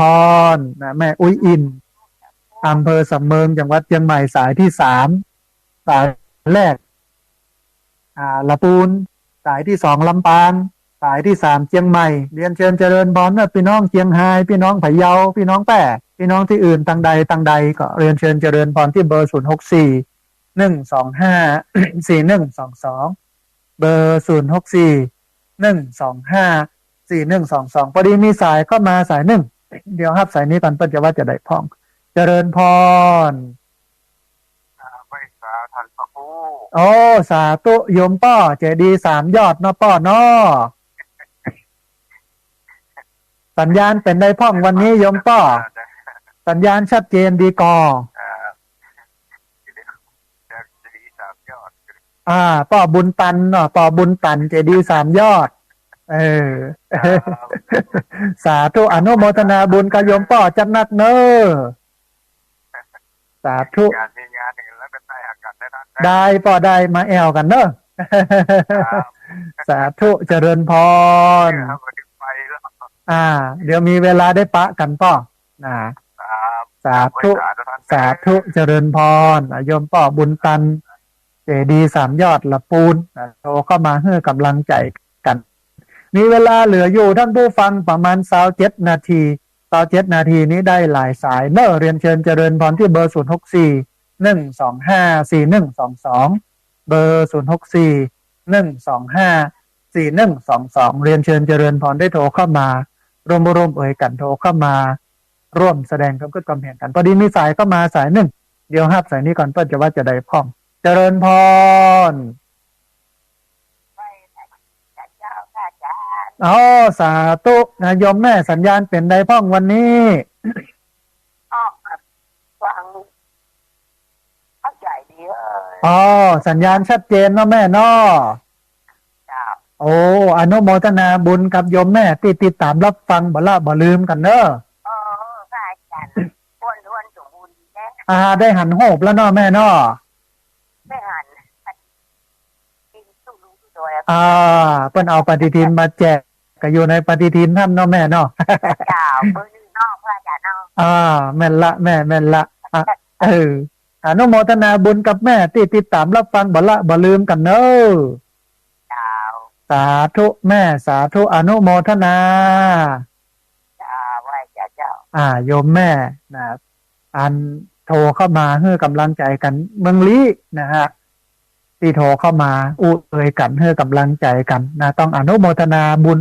ขอบคุณกับโยมแม่จัดนักเรียนเชิญเจริญพรเนอะท่านผู้ฟังเนอะที่เบอร์0641254122เบอร์0641254122พอดีมีสายเข้ามาสายหนึ่งเดี๋ยวครับสายนี้ก่อนเพื่อจะว่าจะได้พร้อมเจริญพรสาธุโยมแม่แนะนำตัวน้อย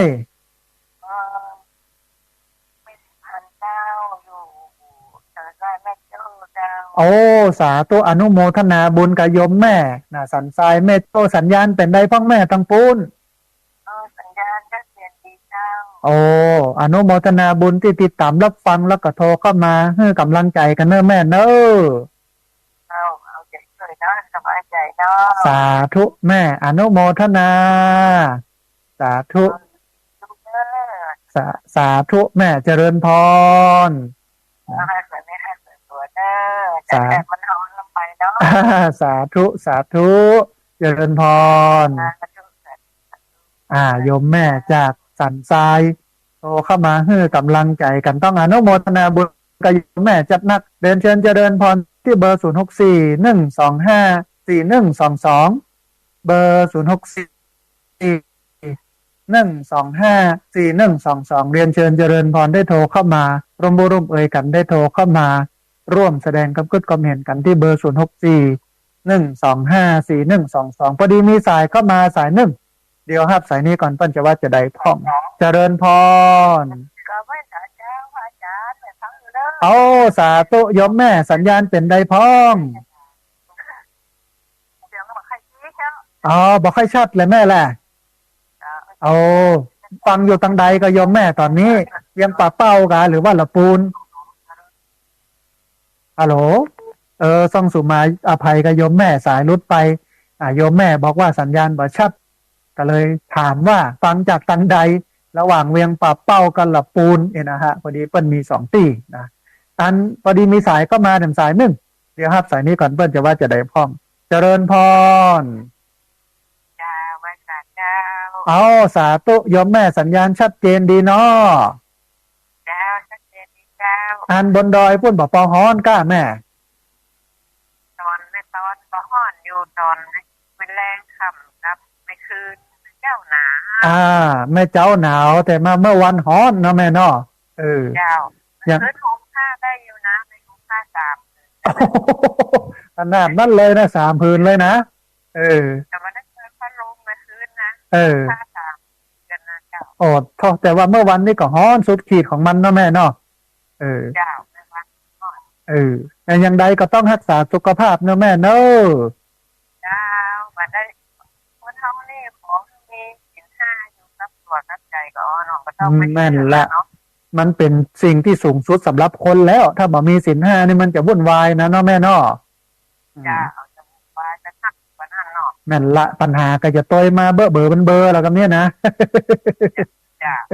ม่นละสาธุอนุโมทนาบุญกับแม่เนอะได้กำลังใจจัดหนักอนุโมทนาสาธุนะพอดี โยมแม่โตมาจากป่าเมียงดอยสะเก็ดนะฮะที่เทพเสด็จต้องอนุโมทนาบุญโดยแต่เทพเสด็จนี่เป็นยังหนาวอยู่นะยังอันห่มพอห่มได้อยู่นะอันอาตมาภาพนี้ที่วัดนี่ห่มบ่ได้เลยร้อนนะฮะพอดีมีสายก็มาสายหนึ่งเดี๋ยวครับสายนี้ก่อนเพื่อจะว่าจะได้พร้อมเจริญพรแม่พังดูแล้วมอใครได้ยินแบบเช่นดีเจ้าแม่ตู้ดูเดี๋ยวนี้ดูบ้านร้องสิเจ้าบ้านร้องเชียงรายเนาะแม่เนาะเจ้าผมเมื่อคืนวันเนี่ยเห็นแล้วเนี่ยสาธุต้องอนุโมทนาบุญกับโยมแม่เนอะที่ติดตามรับฟังแล้วก็โตเข้ามาให้เป็นกำลังใจกันเนอะเจ้าแม่ก็คือกำลังใจเนอะได้กำลังใจจัดหนักแม่อนุโมทนาเจ้าก็ไว้เจ้าสาธุนะโยมแม่บ้านร้องนะฮะอันเชียงรายเวียงป่าเป้าโตเข้ามาให้กำลังใจกันต้องอนุโมทนาบุญเรียนเชิญเจ เดินพรนะท่านผู้ฟังเนอะที่เบอร์0641254122เบอร์0641254122พอดีมีสายเข้ามาสายหนึ่งเดี๋ยวฮับสายนี้ก่อนเปิ้ลจะว่าจะได้พ่องเจริญพรอ๋อสาธุนะอนุโมทนาบุญกับโยมแม่ที่ติดตามรับฟังแล้วก็โทรเข้ามาให้กำลังใจกันเนอะจ้า คลอดไปนี่ปาน25,000เนาะแม่เนาะแม่นละคนตกอย่างเฮาเนี่ยมันได้ไปละ แต่ถ้าเราปฏิบัติตามหลักการของพุทธศาสนาแบบเรียบง่ายประหยัดประโยชน์นี่ไปได้สบายบ่ต้องเสี่ยงตังค์เนาะแม่เนาะยึดแม่นยึดเอาศีลสมาธิปัญญาเป็นหลักเนาะแม่เนาะสาธุอนุโมทนาบุญกับโยมแม่เนาะสาธุโยมแม่อนุโมทนาบุญหลากหลายความคิดเห็นนะฮะเรียนเชิญเจริญพรที่เบอร์0641254122เบอร์0641254122เรียนเชิญเจริญพรโทรเข้ามาร่วมบุญร่วมเอ่ยกันโทรเข้ามาร่วมแสดงกับกึศความเห็นกันพอดีมีสายเข้ามาสายหนึ่งเดี๋ยวฮับสายนี้ก่อนเพื่อจะว่าจะได้พ่องเจริญพรกรรมการครับท่านอาจารย์โอ้สาธุลุงคำจากบ้านห้วยการบ้านห้องละปูนมาแล้วเนาะสัญญาณเป็นได้พ่องลุงคำวันนี้ดีครับวันนี้ดีครับโอ้ชัดเจนดีเนาะนะอนุว่าแม่4-5อาจารย์เอาสาธุตั้งแต่แรกเลยอนุโมทนาบุญกับลุงคำเนอะสาธุเจริญพรนะสาธุนะลุงคำนะฮะโทรเข้ามาร่วมบูร่วมเอ่ยกันจากบ้านให้การบ้านห้องละปุกคุณบอกว่าสัญญาณชัดเจนดีแต่ไม่ได้ถามเรื่องอากาศสักกรรมแต่คิดว่าคงจะฮ้อนมันกันเนี้ยนะฮะเรียนเชิญเจริญพรนะท่านผู้ฟังเนอะได้แหมหลายสายอยู่นะที่เบอร์0641254122เบอร์0641254122พอดีมีสายเข้ามาสายหนึ่งเดี๋ยวฮับสายนี้ก่อนก็จะว่าจะได้พ่องเจริญพรสถานีมาจะรอลำปางเนาะแม่เนาะอ๋อบ่ออกอีกายโยมแม่อ๋อตอนนี้อย่างดับเนาะบอกว่าเป็นเพราะอะไรนี่นะ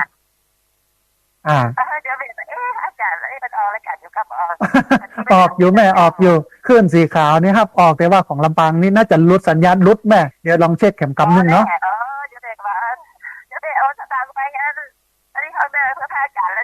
เอาสาธุโยมแม่อันร่วมทำบุญมาตั้งใดก็โยมแม่เอาอนุโมทนาบุญกับโยมแม่เนอะสาธุอันออกอยู่แม่แต่ว่าอันเสียงมันบ่ออกของลำปางแต่ว่าจังหวัดอื่นๆนี่เพิ่นได้ฟังแม่อ๋อบ่ได้ยินเนาะแม่เนาะนะอ๋อเดี๋ยวจะเช็คสัญญาณแห่งกำเนอะโยมแม่นะสาธุอนุโมทนาบุญกับโยมแม่ที่โทรเข้ามาบอกกันเนอะสาธุเจริญพรสาธุอนุโมทนาบุญกับโยมแม่ที่โทรเข้ามาแจ้งว่าตอนนี้สถานีวิทยุของวิไลสงฆ์นครลำปาง FM 106.50 เมกะเฮิรตซ์มาได้ออกรายการเพราะว่าบอกว่าเป็นเหตุใดนะฮะประมาณชั่วโมงหลังนี้นะฮะก็พี่น้องที่ฟังอยู่เนอะเรียนเชิญเจริญพรได้ที่เบอร์0641254122เบอร์0641254122พอดีมีสายเข้ามาสายหนึ่งเดี๋ยวครับสายนี้ก่อนเปิ้ลจะว่าจะได้พ่องนะฮะต้องขออภัยพอดีค้างพอดีมีสายรุดไปโทรเข้ามาใหม่เนอะท่านผู้ฟังเนอะที่เบอร์0641254122ทั้งที่สายค้างต้องขออภัยนะฮะเรียนเชิญเจริญพรได้โทรเข้ามาร่วมเอ่ยกันโทรเข้ามาร่วมแสดงความคิดความเห็นกันที่เบอร์0641254122เบอร์0641254122อันพี่น้องลำปางตอนนี้สัญญาณที่ลำปางบ่ชัดเจน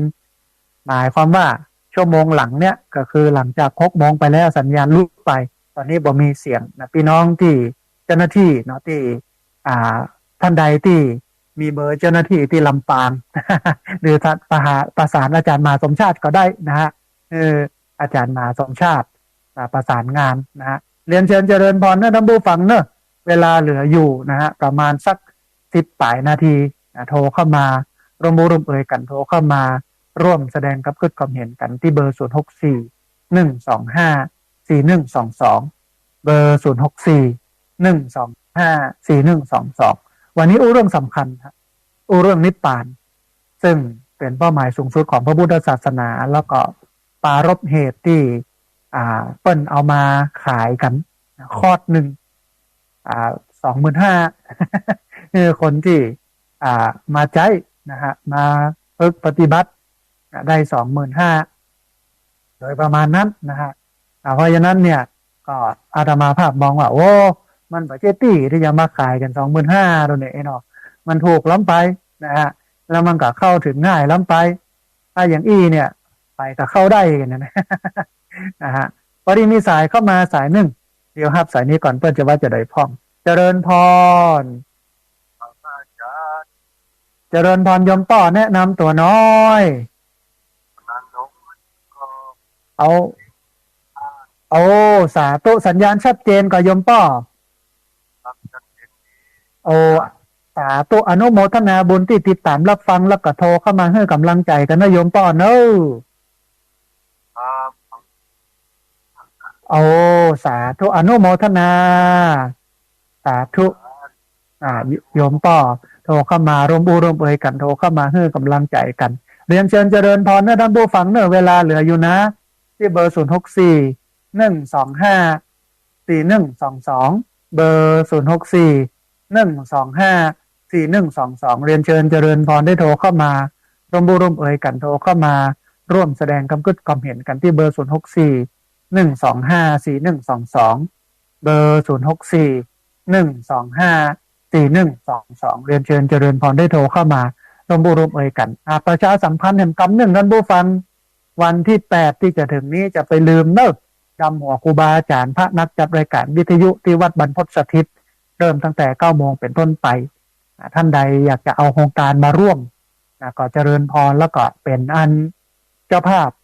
ปัจจัยทายธรรมที่จะถวายครูบาอาจารย์ก็ประสานงานได้ที่ท่านพระมหาสมชาติแต้มคมเรียกว่าพระอาจารย์มหาสมชาติชาตะปัญโยนะฮะเบอร์โทรเนอะที่เบอร์0808844 นะฮะสามารถโทรเข้าไปที่เบอร์นี้พอดีมีสายเข้ามาแห่งสายหนึ่งเดี๋ยวครับสายนี้ก่อนเพื่อจะว่าจะได้พร้อมเจริญพรสวัสดีครับผมแฟนพันธุ์แท้ครับโอ้สาธุอนุโมทนาบุญกับคุณโยมที่ติดตามรับฟังบ่ลืมกันเนอะโอ้ผมฟังตลอดเลยครับผมมาลืมครับเอาสาธุชื่นใจได้พลังจัดหนักคุณโยมจะดีมากเลยครับได้ประโยชน์ได้ความรู้ดีเนาะได้ความรู้หลากหลายก็เอาไปใช้เองก็ได้ครับโอ้สาธุจะไปลืมติดตามรับฟังกันตลอดไปนะโยมเนอะโอ้ติดตามตลอดครับสาธุขอมากำลังใจท่านนะครับได้กำลังใจจัดนักอนุโมทนาบุญเนอะสาธุนะคุณโยมโทรเข้ามาเพื่อกำลังใจกันแล้วก็บอกว่าฟังรายการได้ประโยชน์มากสามารถเอาไปปรับประยุกต์ใช้ในชีวิตประจำวันได้นะโดยเฉพาะหลักการของพระพุทธศาสนาอันนี้ต้องช่วยกันตีแผ่ช่วยกันให้ญาติโยมได้เข้าใจต้องดึงญาติโยมเพื่อคืนสู่อ้อมกอดของพระพุทธเจ้าเข้าใจคำสอนเข้าใจอย่างต่างๆโดยนะฮะเรียนเชิญเจริญพรนะพี่น้องเนอะเหลือเวลาแห่งประมาณ10 กว่านาทีที่เบอร์064 125 4122เบอร์064 125 4122เรียนเชิญเจริญพรได้โทรเข้ามาร่วมเอ่ยกันโทรเข้ามาร่วมแสดงความเห็นกันตะกี้ก็เอ่ยเรื่องของการทำบุญส่งดำหัวครูบาอาจารย์พระนักจัดรายการวิทยุนะในวันที่8ที่จะถึงนี้พอดีมีสายเข้ามาสายหนึ่งเดี๋ยวครับสายนี้ก่อนเพื่อจะว่าจะได้พร้อมเจริญพร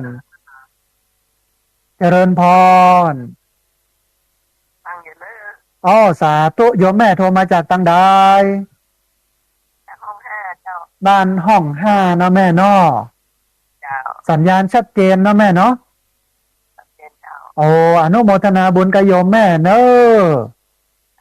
สาธุ วันเนอ สาธุแม่เจริญพรนะสาธุ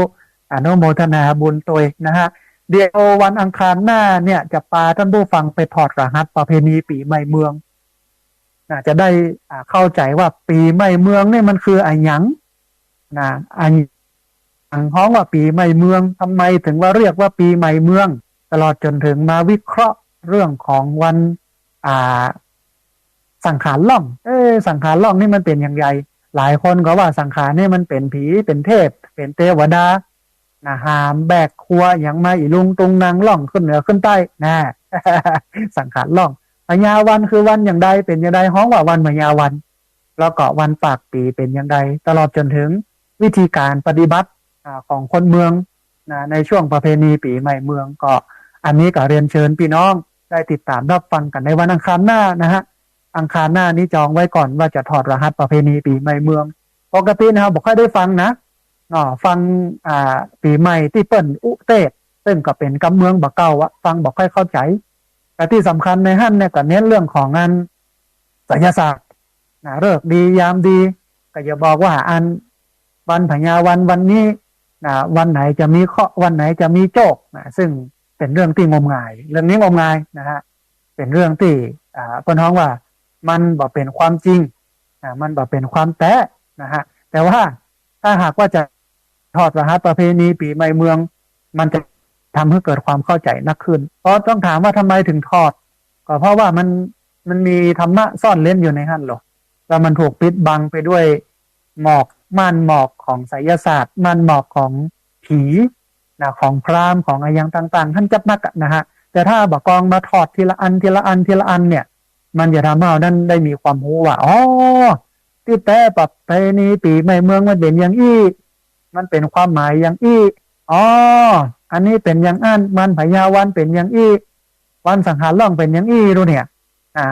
มันจะได้เข้าใจชัดเจนเรื่องประเพณีปีใหม่เมืองอันนี้ก็เป็นการถอดรหัสประเพณีปีใหม่เมืองซึ่งอาตมาภาพทำทุกปีนะท่านผู้ฟังถอดทุกปีนะบอกว่าแล้วแต่ว่าท่านผู้ฟังจะจำได้บ่ได้ลืมอย่างไปแล้วแต่ว่าก็เป็นการทวนกันมันๆอย่างเงี้ยทวนกันบ่อยๆนะให้เกิด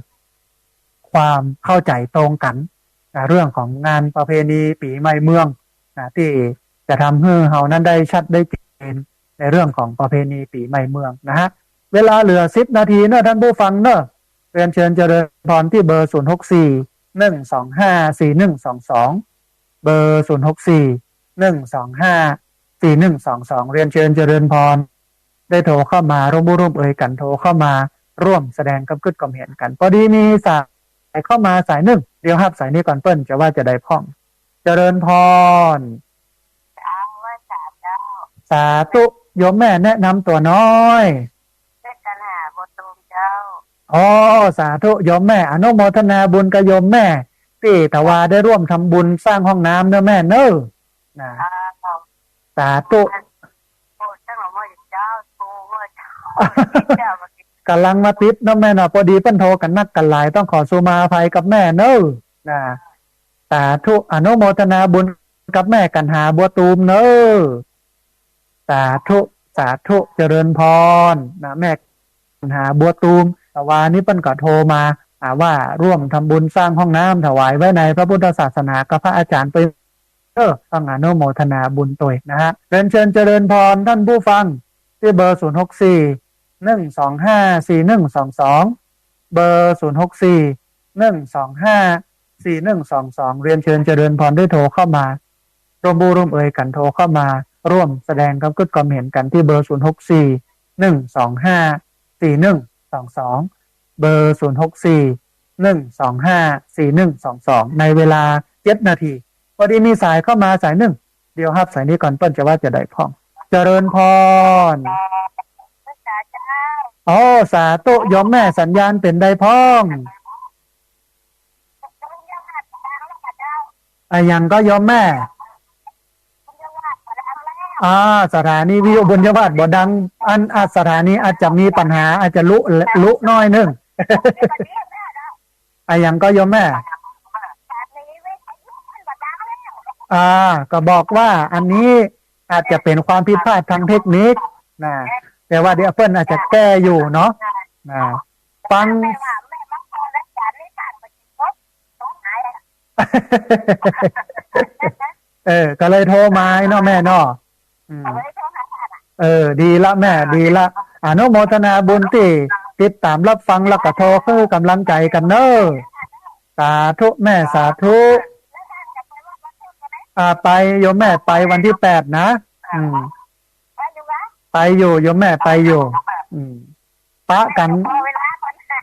ปะกันที่ฮั่นเนอะสาธุสาธุเจริญพรโยมแม่โทรเข้ามาเพื่อกำลังใจกันนะฮะแล้วก็นัดหมายกัน อันพี่น้องลำปางสถานีวิทยุ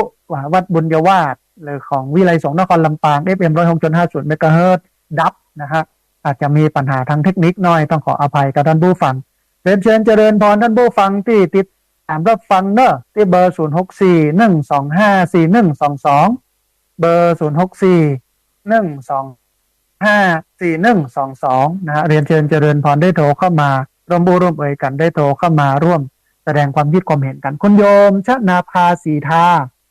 ตัดมาทางแชท Facebook บอกว่าฟังอยู่นะเจ้านะต้องอนุโมทนาบุญตัวยพอดีมีสายเข้ามาสายหนึ่งเดี๋ยวครับสายนี้ก่อนเปิ้ลจะว่าจะได้พ้องเจริญพรเอาสาธุโยมแม่สัญญาณเป็นใดพ้องชัดเจนเนาะแม่เนาะอนุโมทนาบุญกับโยมแม่ที่ติดตามรับฟังแล้วก็บัลละบ่ลืมโทรเข้ามาให้กำลังใจกันเด้อสาธุเจริญพรสาธุโยมแม่โทรเข้ามาร่วมอู้ร่วมเอ่ยกันให้กำลังใจกันนะเวลาเหลืออยู่เนอะท่านผู้ฟังเนอะ3-4 นาทีเรียนเชิญเจริญพรที่เบอร์ 064-125-4122 เบอร์ 064-125-4122 เรียนเชิญเจริญพรได้โทรเข้ามาร่วมบูรุมเอ่ยกันได้โทรเข้ามาร่วมแสดงกำกึดกำเห็นกันได้ที่เบอร์ 064-125-4122 นะฮะท่านไหนที่อยากจะร่วมทำบุญสร้างห้องน้ำถวายไว้ในพระพุทธศาสนาณที่พักสงฆ์สถาบันธรรมที่วัดเกาะเจริญพรทำบุญได้ที่บัญชีเงินฝากของที่พักสงฆ์สถาบันธรรมที่วัดธนาคารกรุงไทยสาขาประตูชัยหมายเลขบัญชี5360755-318เบอร์บัญชี5360755-318นะฮะช่วงนี้ท่านผู้ฟังก็ยังอยู่ในช่วงหน้าร้อนอากาศก็ยังครุกุ่นนะฮะเพราะฉะนั้นท่านผู้ฟังก็ต้องดูแลรักษาสุขภาพตัวเพราะว่าอากาศมันรุมันแหลวมันบ่เป็น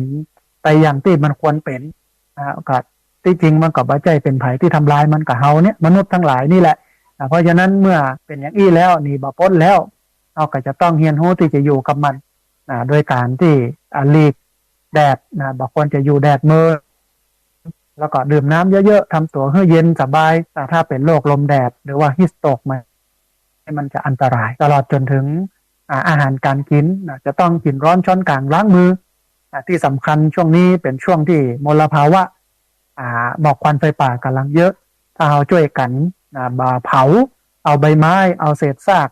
วัสดุทางการเกษตรเนี่ยมาปรับมาปรุงนะฮะมามักเป็นปุ๋ยมันก็จะได้ประโยชน์นักประโยชน์หลายดีกว่าเอาไปเผา